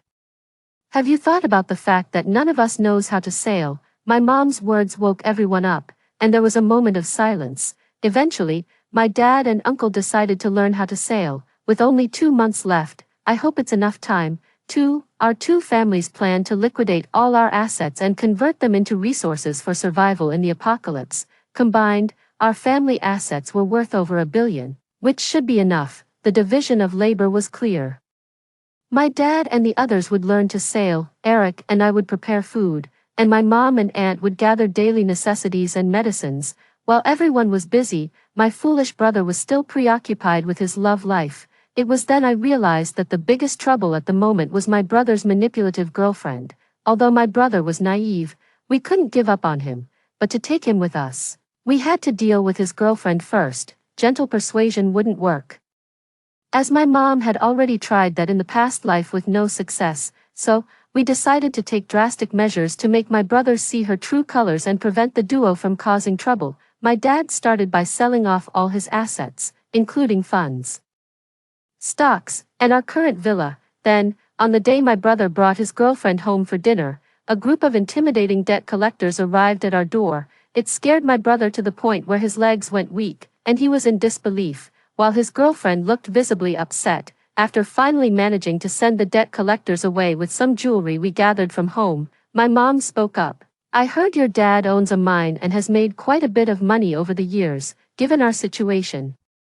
Do you think you could ask your dad for a loan?" The girlfriend's face turned green, but in front of my brother, she couldn't say much and reluctantly responded, "Auntie, I'll ask my dad." My mom thanked her profusely, holding her hand. I was thrilled seeing the splendid expression on the girlfriend's face, but I didn't show it. In our previous life, we knew that her father was just a gatekeeper at a mine, yet, to satisfy her own vanity, she fashioned herself into the image of a rich second-generation socialite, funding this facade through morally questionable means. She was clever, playing the field for years before deciding to look for a gullible partner. The truly wealthy elite would never consider her, knowing her background was just a quick investigation away, so she avoided them. Unwilling to settle for a relationship with much older men in their 40s and 50s, she set her sights on my brother, a naive, lifelong bachelor with a modest family fortune. We thought that once she realized our family wasn't wealthy, she would stay away from my brother, allowing him to finally see her true colors. After dinner, the gold digger hurried off, leaving my parents and me exchanging knowing smiles. The debt collectors were actors we had hired. Their performances were quite convincing. We staged the whole scene to encourage her to leave on her own accord. "Mom, you really have the talent of a leading actress," I said, not missing the chance to flatter her, while my dad nodded in agreement. After escorting the gold digger out, my brother returned with a gloomy expression. "Dad, are we really bankrupt?" he asked. My dad launched into his act, sighing deeply. "Son, pack your things, we have to move out tomorrow. I didn't tell you because I didn't want you to worry, but the bank has taken over our textile factory, soon, even this house. Dad, I'm about to graduate from university. I can start working and take care of you," I said, forcing tears. Even my brother couldn't stand by silently. "Dad, don't worry, I'll take care of the family from now on." It was a relief to hear him speak sensibly, even if just this once. "Jonathan, why don't you arrange a meeting with Annie's parents in a few days? Let's get the marriage certificate sorted." But with our situation, I'm afraid Annie and I might not agree, my mom said, her tears flowing freely. Their acting skills made my dad and me feel inadequate. "Mom, don't think that way about Annie and I. She and I are truly in love. Just trust me," my brother quickly interjected, fearing my mom might say something unfavorable about Annie and I. Watching him eagerly dial the gold digger's number, I couldn't help but think how naively pure my brother was. But then again, if he were any wiser, the woman's poor acting wouldn't have worked on him so well. It's also true that he had been overly protected by our parents since childhood, much like myself. In our previous life, under her flattery, I even spoke well of her to my mom. Thinking back, I really wanted to slap myself, but fortunately, we had a chance to do it over. However, it turned out I had underestimated her. She had secretly investigated our family. Thankfully, our assets had already been liquidated by then, or we would have been exposed. Seeing that she couldn't dig up anything substantial, she remained cautious. Carrying a pregnancy test report, she visited the small flat in the suburbs that my dad had recently rented. It had a small yard and only 4 rooms. She walked in, her high heels clicking as her eyes scanned our humble yard. Her disdain was well masked, but we could still see it, understanding each other without words. My brother rushed to assist her, and only then did she slowly make her way inside. "Uncle, Aunt, I'm pregnant, it's Jonathan's," she said, her voice laced with a feigned grievance. Hearing this, my brother was so overjoyed he nearly brought down our shaky house. He stepped forward and kissed the gold digger. My parents and I were standing nearby, feeling sick. "Hazel, that's wonderful. Why don't you go ahead and register your marriage remotely with our family first? We'll definitely throw you the biggest wedding later," my mom said warmly, her hand clutching a cup of green tea. "Auntie, I love Jonathan and I really don't mind these things, she said earnestly.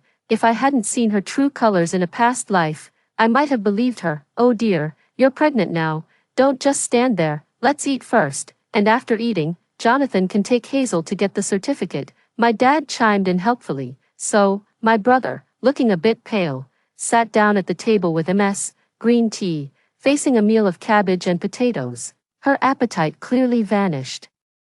My brother was obviously feeling very guilty. Mom, Hazel is pregnant, and you didn't even make any meat dishes. My brother, so heartless. Son, you know our situation, we really don't have the money right now, and with all these debts, I'm just trying to get us through this so we can pay them off and buy you and Hazel an apartment, my mom said, her eyes welling up with tears, causing my brother's face to flush. Hazel, have you asked your dad? Maybe he could lend your uncle some money to tide us over, or perhaps he could buy the wedding house now, maybe a 3-bedroom, so we can take care of you, my dad said, his voice not as indifferent as usual, which I found a bit amusing. Green tea turned even paler upon hearing this. My brother had just escorted her to the door when we heard them start to argue. We need to add more fuel to the fire, I said, and my parents nodded in agreement. After all, time waits for no one. And now we only had 1 month left. By the way, Dad, how are you and Uncle doing with the boating lessons? As soon as I mentioned this, my dad got excited and said, pretty good, it's not that hard, and with the right payment, those old masters will teach everything. In a few days, your uncle and I are planning to buy a boat. We wanted to add more, but then we saw my brother come back, looking dejected. My dad gave a look, and he and my mom went back to their room. I followed my brother. Brother, what did sister-in-law say? Little sister, do you think our family really has no money? We don't even have a decent house. I feel like I'm not worthy of Hazel. Great, he's been brainwashed again, already feeling inferior. I held up a mirror to my brother's face. Look at yourself, you were the most handsome guy in school, and besides, you graduated from a top university. Our family might be out of money, but earning enough for a house isn't hard for you. Sister-in-law's dad is just like ours, not much educated, and she only finished middle school herself. What she values most is education. Besides, she loves you so much, she won't care about these material things. After a lengthy pep talk which restored my brother's confidence, he indeed grabbed the household registration book and headed out. My parents and I followed in a Wuling Hongguang. We waited outside Green Tea's apartment building for over half an hour before the police and an ambulance arrived. Then we saw my brother and another man being detained by the police, while Green Tea was carried out on a stretcher, her white dress stained with blood. After receiving the call, my parents and I nervously entered the police station. Wow, this question really shattered our understanding of things. It turns out that the green tea, a Chinese slang for a woman who appears innocent but is actually manipulative, wasn't just dating my brother, but was also engaged to another guy we just met. When my brother went to find her, he ran into them, and a fight broke out between the two men. The green tea tried to intervene but accidentally fell and miscarried. After bailing my brother out, we rushed to the hospital. Luckily, we made it in time. And I took out the hair samples I had sneakily collected from my brother and her fiancé at the police station, and asked the doctor to conduct a paternity test. After paying extra to expedite the process, the results came back in 2 hours. The child was neither my brother's nor her fiancé's. Upon hearing this, my brother completely broke down. He finally confronted the green tea and slapped her. I had never seen him act so decisively in my life. I almost wanted to applaud, however. The joy was quickly suppressed as we needed to focus on gathering supplies urgently. While my brother was wallowing in his heartbreak, Eric, my mom, and I went on a spree at various wholesale markets. We first planned to purchase a boat, considering that we might need to live on it for an extended period. We ended up spending $300 million to buy a luxurious cruise ship with 3 decks, each nearly 350 square meters, providing ample space.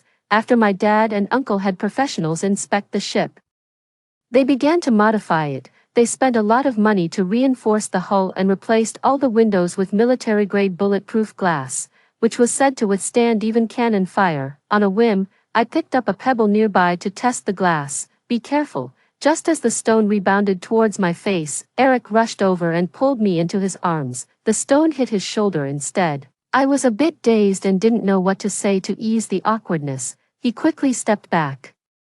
Returning to his usual indifference, I tried to check his shoulder out of concern, but he stepped back again and said, "It's fine." Before he walked away, I felt there was something strange in the way he looked at me. With time pressing, I couldn't dwell on it and joined my dad's team in the efforts. Driven by our financial capability, it only took a week to install all the reinforced hull and glass. Eric's team, meanwhile, hired a decorating squad to apply the best waterproof sealant to each deck, especially the second and third, which were coated 5 or 6 times.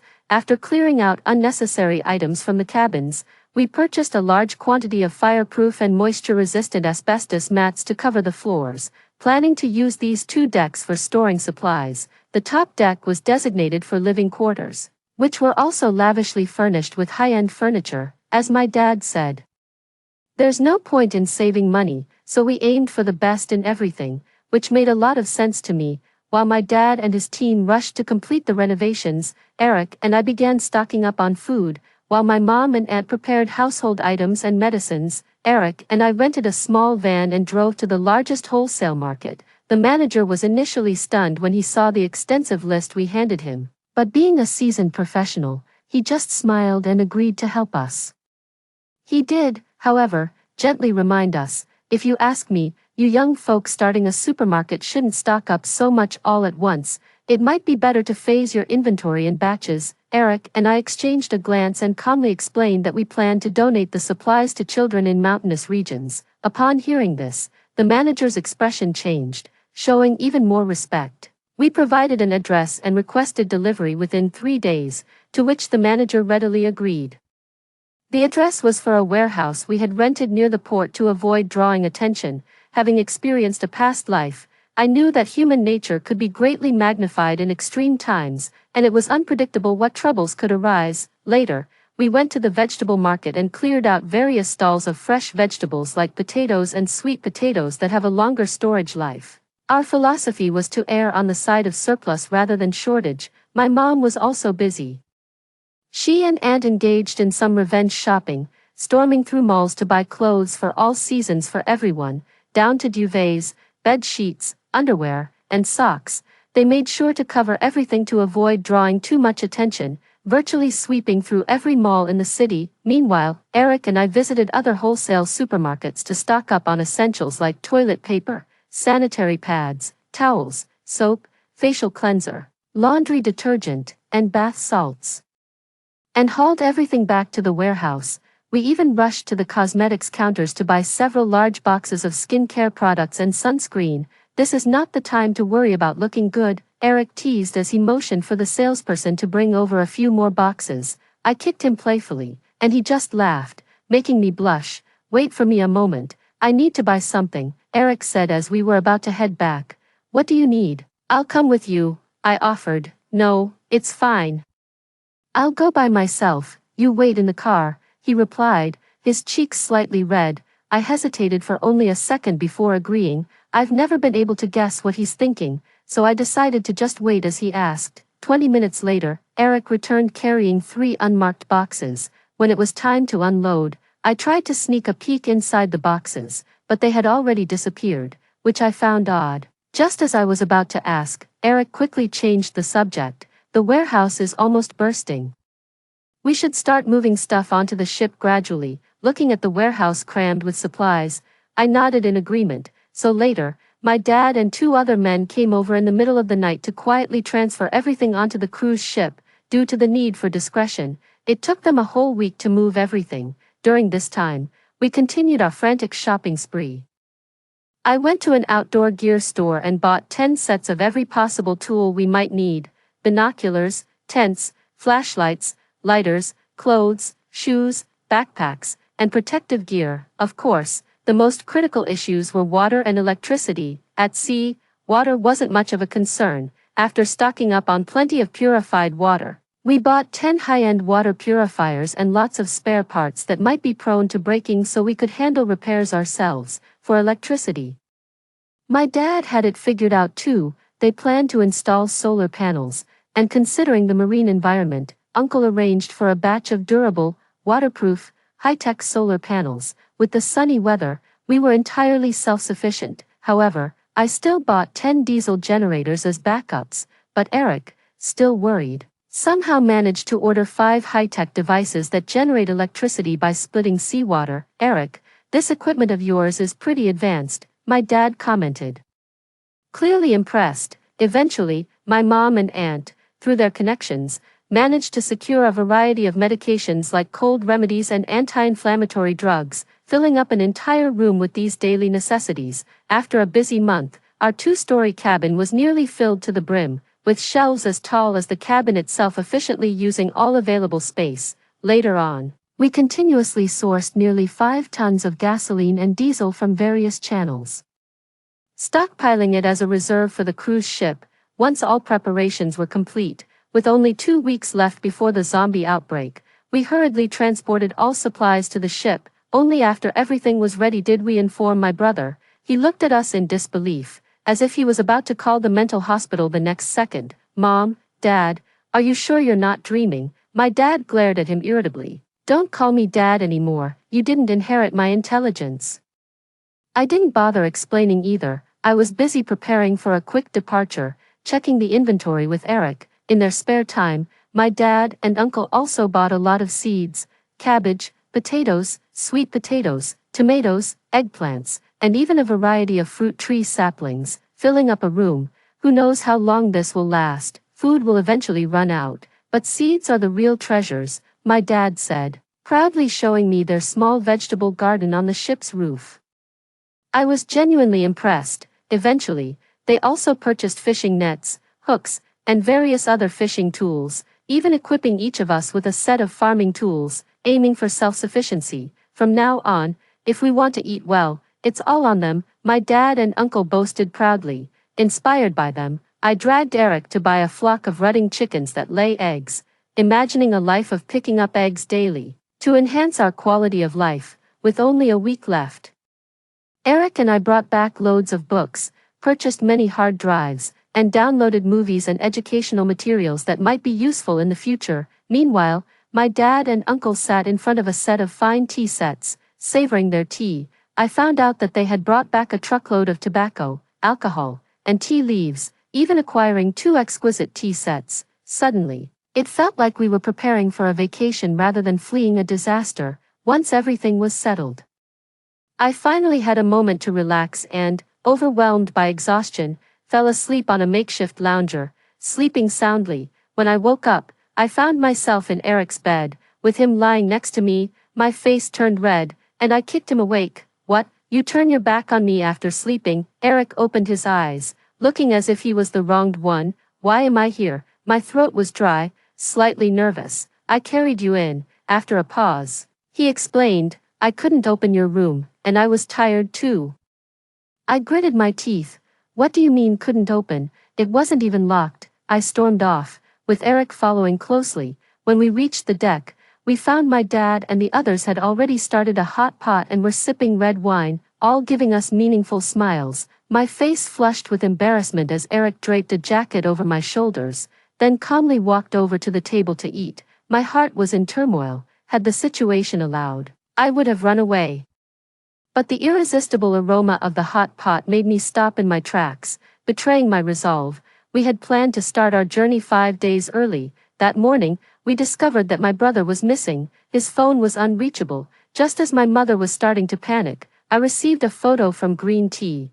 It showed a profile picture of my brother. I instantly flew into a rage, and Eric rushed with me to Green Tea's house. Just as I was about to knock on the door, Eric stopped me. Why would she send you this photo out of the blue? His words snapped me back to reality, and something clicked in my mind. Eric and I quietly left the building and parked our car in an alley opposite Green Tea's residential complex. From there, we had a clear view of the complex entrance without being seen. I picked up my phone and called Green Tea with the same warm tone I always used. Sister-in-law, I'm at the entrance of your complex. Can you come down and meet me? Green Tea responded quickly. After hanging up and waiting for about 15 minutes, I saw Green Tea appear at the entrance, followed by several men. They were not close, but Green Tea kept looking back, making it obvious they were together. As they got closer, my face turned pale. I would recognize these men anywhere. They were the same ones Green Tea had brought with her in my past life. Eric gripped my sweaty hand as Green Tea's call came through. It took me a while to answer. Just as the call was about to drop, a nauseating voice came through. Victoria, where are you? I'll come to get you. I'm right at the entrance of your complex. Have you come out? I said, suppressing my anger. After a long argument, I managed to convince her that I was at the wrong place. Send me your location. I'll come to get you, Green Tea said, signaling to the men behind her, which I could see clearly. Of course, I wouldn't agree, pretending my phone was out of battery. I hurriedly ended the call. My brother, that fool, must have told Green Tea about our recent plans, I said, frustrated. Who are those men? Do you know them? Eric asked sharply. They are the ones who broke into my house in my past life. 3 years ago, they committed a robbery, and it was my father who called the police. I explained briefly to Eric. In my past life, they had escaped from prison during a zombie outbreak. I didn't know how they had gotten out early this time. What do we do now? I was worried. With only 5 days until the zombie outbreak, we couldn't leave my brother behind, nor could we let the tragedy of my past life repeat itself. They're using your brother. They won't harm him easily, just make him suffer a bit, Eric said calmly, assessing the situation. For the next 2 days, I ignored Green Tea's calls. 3 days before the zombie outbreak, she lost her patience. By then, she had dropped her pretense. I'll tell you, your brother is in my hands, and he has already told me about your plans. If you want him to live, hand over your cruise ship and supplies. I agreed readily and arranged a time and place with Green Tea, a rundown warehouse near the coastline, the same one we had used for storage. But they had obviously done their homework, unfortunately for them. I had already had my father move the cruise ship away. As Eric and I walked into the warehouse, the doors shut behind us, but with Eric by my side, I wasn't too afraid. Green Tea was clinging to a man with a bulky, unattractive face, wearing a flashy miniskirt, while my brother lay on the ground like a dead fish. Upon seeing me, my brother screamed in agony, "Go away, get out of here." His heart-wrenching cries echoed through the warehouse, making me feel somewhat embarrassed. So I just glanced at him briefly, then shifted my gaze to the smug Green Tea and the greasy man beside her, who looked slick enough to fry dishes. "You'd better tell your folks to send over the boat now, or else we'll finish him off right here," Green Tea said as she stepped on my brother's face with her high heels, looking like she had done it countless times before. "You believe whatever he says," I said disdainfully. "I don't believe him, but I believe in myself." "You think I can't handle your family if we start over?" she finished, and my heart skipped a beat. She had also been reborn, but her timing was evidently a step behind mine. The advantage was still with me, knowing it was hard to fool her now. I needed to buy some time. After she spoke, my brother was already in tears, looking at the once gentle and compliant woman with deep sorrow. "I don't understand what you're saying." I continued to feign ignorance. Then, I lectured Green Tea, exposing all her secrets in front of everyone, watching as her face grew uglier. Suddenly, figures flashed at the warehouse's back door, followed by smoke grenades being thrown in. As everyone panicked, Eric and I, covering our mouths and noses, made our way to my brother. Using all the strength I could muster from 2 lifetimes, I kicked Green Tea over, while Eric dragged my brother to cover. The warehouse was soon filled with shouts and cries. As the smoke cleared, a group of people had already been subdued. Seeing the heroic police officers, I wanted to mock the stupidity of Green Tea and her crew. Though the apocalypse was nearing, the police were still around, not to mention that the men beside her were prison escapees. It was foolish to think we were as naive as she. After thanking the police, we were about to leave when a familiar sound came from behind the warehouse.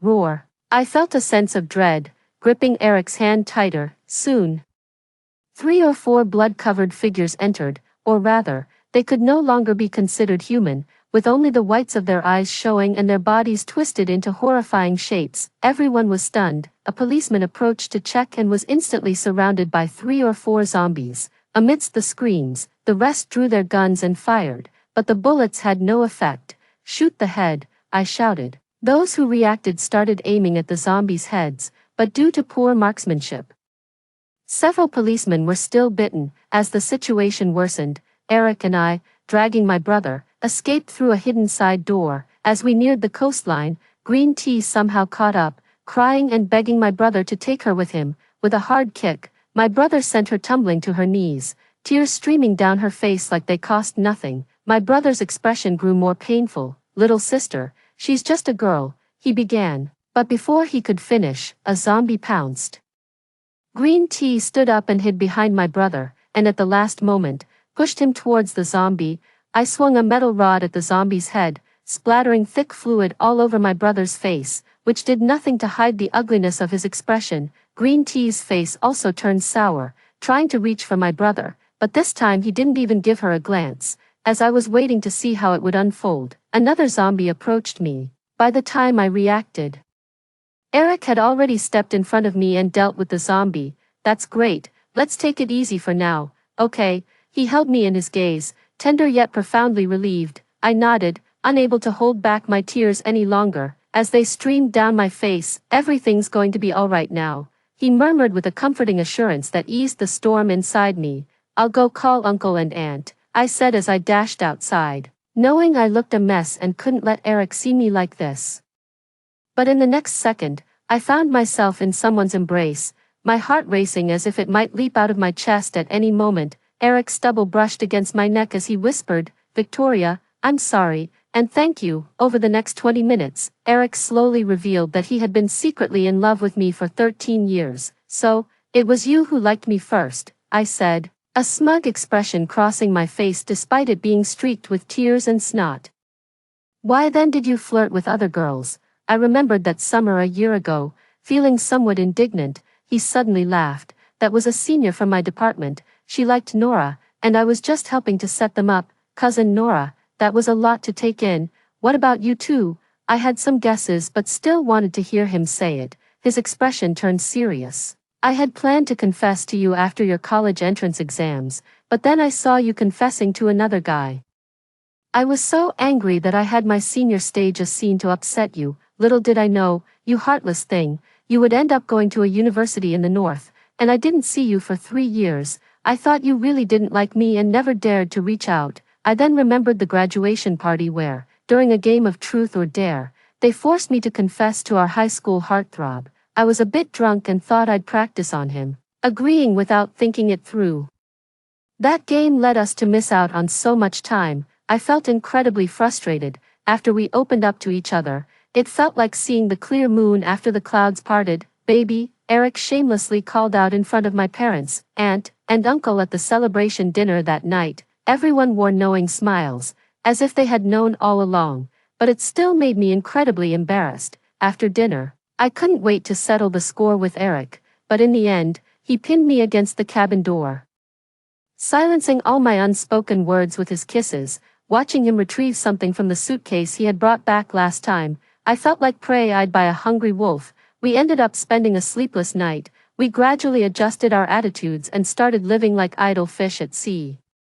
From initially getting seasick to eventually adapting well to life on the water, by the 30th day of the zombie outbreak, my dad and uncle were leisurely drinking morning tea, and in the cheerful afternoons, they would sit on the deck fishing in the sunset. Next to them, on the lounge chairs, my mom and aunt enjoyed sunbathing with their sunglasses on. My brother was still useless, playing video games all day and being despised by everyone. Eric and I were inseparable every day. I almost forgot about my rootin' chickens, and by the time I remembered, several had already starved. To ease my guilt, I decisively handed the task of caring for the chickens to my brother. He initially refused, but after I threatened him with his gaming hard drive twice, he relented. As for why not Eric, of course, he was too busy. By the 60th day of the outbreak, the internet had collapsed due to lack of maintenance, and we could only intermittently get news from the mainland through an old-fashioned radio. As we expected, the mainland was gradually falling, with humanity dwindling and cities turning into ghost towns. By the 120th day, official bases started to be established on land. By the 160th day, we could no longer receive any official news on the radio, and we guessed that the situation on land was definitely not optimistic. Our cruise ship has been anchored at a reef cluster for about a month and a half, due to damage to the propeller from hitting rocks. We had to stop to avoid an accident in the waves. Fortunately, there are no zombies here, so our lives aren't greatly impacted. My dad and uncle's fishing skills have improved, and with Eric diving to gather seafood, we've been enjoying seafood feasts every meal. The only regret is that we ran out of fresh vegetables a while ago. Luckily, the small vegetable garden my dad planted has been doing well, allowing us to occasionally enjoy some chives and cabbage. Overall, I feel we are much happier than in our past life. Later, my dad and others wanted to expand the vegetable garden, but due to a lack of nutrient-rich soil, that plan had to be abandoned. Meanwhile, the Rudd chickens my brother has been taking care of started laying eggs, and the first batch even hatched. Inspired, my dad used the eggs to hatch several chicks, which delighted everyone. After nearly 2 months at the reef, Uncle noticed that the fish they caught were discolored. We stopped eating the seafood, and after observing for a few days, we decided to leave. One night, while I was in Eric's arms, we suddenly heard a whistle, our prearranged signal for danger. We looked at each other and hurried outside. Just reaching the deck, we were met with a barrage of waves, instantly submerging me and slamming me against the bulkhead. Eric, disregarding his own safety, struggled to pull me back to safety and then went to help my dad. The cruise ship creaked ominously, sending chills down our spines. Half an hour later, as the waves slightly subsided, Eric, looking through binoculars, grew visibly more somber. I had a bad feeling, took the binoculars, and saw my worst fears confirmed. A 60-meter-high wave was rapidly approaching us. Quick, lower the lifeboat and hide behind the reef. Eric's voice trembled slightly. Without a second thought, I grabbed my mom and aunt and followed my dad to the stern, hoping we would all survive. By the time we all got into the lifeboat, the wave was upon us. Before we could react, we were swallowed by the sea. When I woke up, I found myself on a beach. Mom, Dad, are you okay? I asked hoarsely while checking everyone's safety. Thankfully, everyone was unharmed, but the memory of that experience brought tears to my eyes. When Eric approached, limping, I couldn't hold back and burst into tears. It's okay, aren't we all fine? He comforted me as I clung to him. My dad and uncle walked away coughing. My mom exchanged a helpless smile with aunt. After some time to recuperate, we realized we were on a deserted island with our ship nearby, leaning against a huge rock with visible cracks, at risk of sinking, so we abandoned the idea of returning to it. Eventually, we all agreed to stay on this island, once we familiarized ourselves with the area. We confirmed it was a desolate island. We chose the highest point on the island to set up a temporary shelter. This was the flattest area on the island, backed by a 100-meter cliff, making it very safe. Importantly, there was a water source nearby, and although I was puzzled by the presence of a spring at such a high elevation, I couldn't help but feel relieved, because we had carefully stored our supplies. We were somewhat prepared for this situation, after considering many scenarios.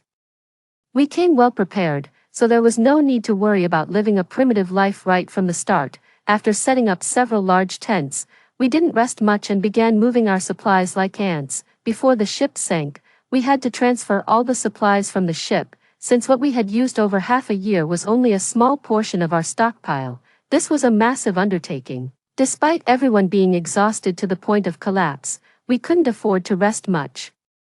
We took short breaks each day before resuming the transfer of materials, moving everything that wasn't severely water damaged. This task continued for nearly 20 days until we had nearly moved everything. My mom and I started organizing our supplies at the campsite, arranging them by expiration date because without a foolproof plan, perishables would still go bad. We aimed to consume the items with approaching expiration dates first to minimize waste. Eric and my dad were also busy. They began dismantling the ship, salvaging everything from large furniture to small screws. I was amazed at the strength shown by 4 men who had previously lived comfortably. It proved that people have hidden potential, especially my brother, who used to struggle even to change a water dispenser bottle, was now chopping down trees without breaking a sweat, thanks to everyone's efforts. Within a month, not only had we emptied the ship of its supplies, but we had also built a simple wooden house next to our tents. We used banana leaves found on the island and paired them with the upscale furniture from our ship, gradually shaping a cozy home. We set up a small encampment using branches and iron plates from the ship, connected a solar generator, and established an electrical grid. allowing us to rest without worries on the remote island. Later, my dad led us in starting a vegetable garden. And we also planted every surviving fruit tree from the ship. Watching my family working hard under the sun every day, I suddenly felt that my rebirth was quite harsh. Unlike others who had everything they needed in post-apocalyptic rebirths, I had to build my own house and farm the land. However, seeing my family enjoying tea together after a day's work filled me with a sense of deep satisfaction, making me think that living this way wasn't so bad after all. During this time, we also began exploring the island and were lucky to find mangoes, grapes, raspberries, wild apples, and jackfruit, which delighted us immensely. The whole family went out to gather these fruits. Besides keeping some fresh fruits to eat, we dried the rest and packed almost 50 boxes, giving us a sense of sudden wealth. Thus, we embraced a primitive lifestyle. Only the humming of the generator at night reminded us of the city life we once had. After about 4 months on the island, we saw a ship. We observed it for several days and noticed no one disembarking. Approaching cautiously, we found the deck deserted. When my brother opened the cargo hold, 2 zombies rushed out. Fortunately, he dodged them swiftly. After dealing with the zombies, we discovered the ship was abandoned. Presumably the crew had escaped on lifeboats. We were initially disheartened, but the mood quickly shifted as we found the cargo hold filled with supplies. Mountains of wheat flour and boxes of canned goods in various flavors, from meat to fruit, stood piled up, numbering in the hundreds. Additionally, there were many products with English labels, including chips, milk, and bread. Uncle even found several bottles of fine vintage wine, which brought a huge smile to my dad's face as he popped open a bottle to celebrate. Elated, we began the busy work of transferring these new supplies. With this, our provisions might last us a lifetime. After nearly 6 months on the island, it had been a year and a half since the zombie outbreak began. Unexpectedly, we saw a ship with people approaching, and there were quite a few of them. Everyone's faces were sickly pale, and it was clear they had been through a lot without needing to say anything. We all felt a bit uneasy. We stopped leaving the camp and minimized the use of the generator at night. However, our movements were too conspicuous, and on the morning of the 3rd day, a man dressed in army green came to find us. "Hello, I'm Gavin," he called out politely from outside the camp, introducing himself. We responded after he showed an indiscernible badge. "You must be aware of the situation on land. From the looks of it, you seem well prepared," he observed as he looked around our small camp. "The mainland has completely fallen and is being swept with thermal weapons. I was in charge of Base 3, and now I am here with survivors to establish a base." He spoke with a military firmness, though not sternly. After learning about our situation, they began setting up their base about 800 meters from us and even provided us with a satellite receiver to keep us informed about the outside world. That's when we truly understood that the mainland had indeed completely fallen, with 90% of the population infected. It made us realize how right we were to choose to stay at sea, despite Gavin's multiple invitations. We chose not to join the base since our barren land had begun to yield crops and, combined with the supplies we had stockpiled, it was more than enough to sustain us generously for 2 lifetimes. Gradually, survivors started arriving on the nearby islands, everyone returning to nature, with the base leaders guiding them to cultivate the land and become self-sufficient. In the meantime, many bases, lacking seeds, exchanged goods for them. We managed to acquire some thermal weapons and sturdy materials to reinforce our camp yet again. More than 3 years after the zombie outbreak, more people arrived on our island, this time a group of soldiers and 3 elderly men wearing glasses. After some probing, we learned they were researchers studying the zombie virus, which had stalled due to the lack of an antidote. After much deliberation, Eric approached them. 9 months later, the zombie virus vaccine was successfully developed, and the mainland was nearly cleared. However, we were not informed to return to the mainland. According to Gavin, due to long-term paralysis of urban facilities and destruction caused by zombies, many areas were contaminated with radiation. With the human population reduced to 5%, continuing to live on the islands was the best option. After hearing this, my dad and uncle nonchalantly walked towards our small cabin, while my mom and aunt enjoyed afternoon tea in front of exquisite tableware. And my brother was busy in the vegetable garden. Eric and I exchanged smiles, and he gently touched my stomach, Home is wherever you are, yeah.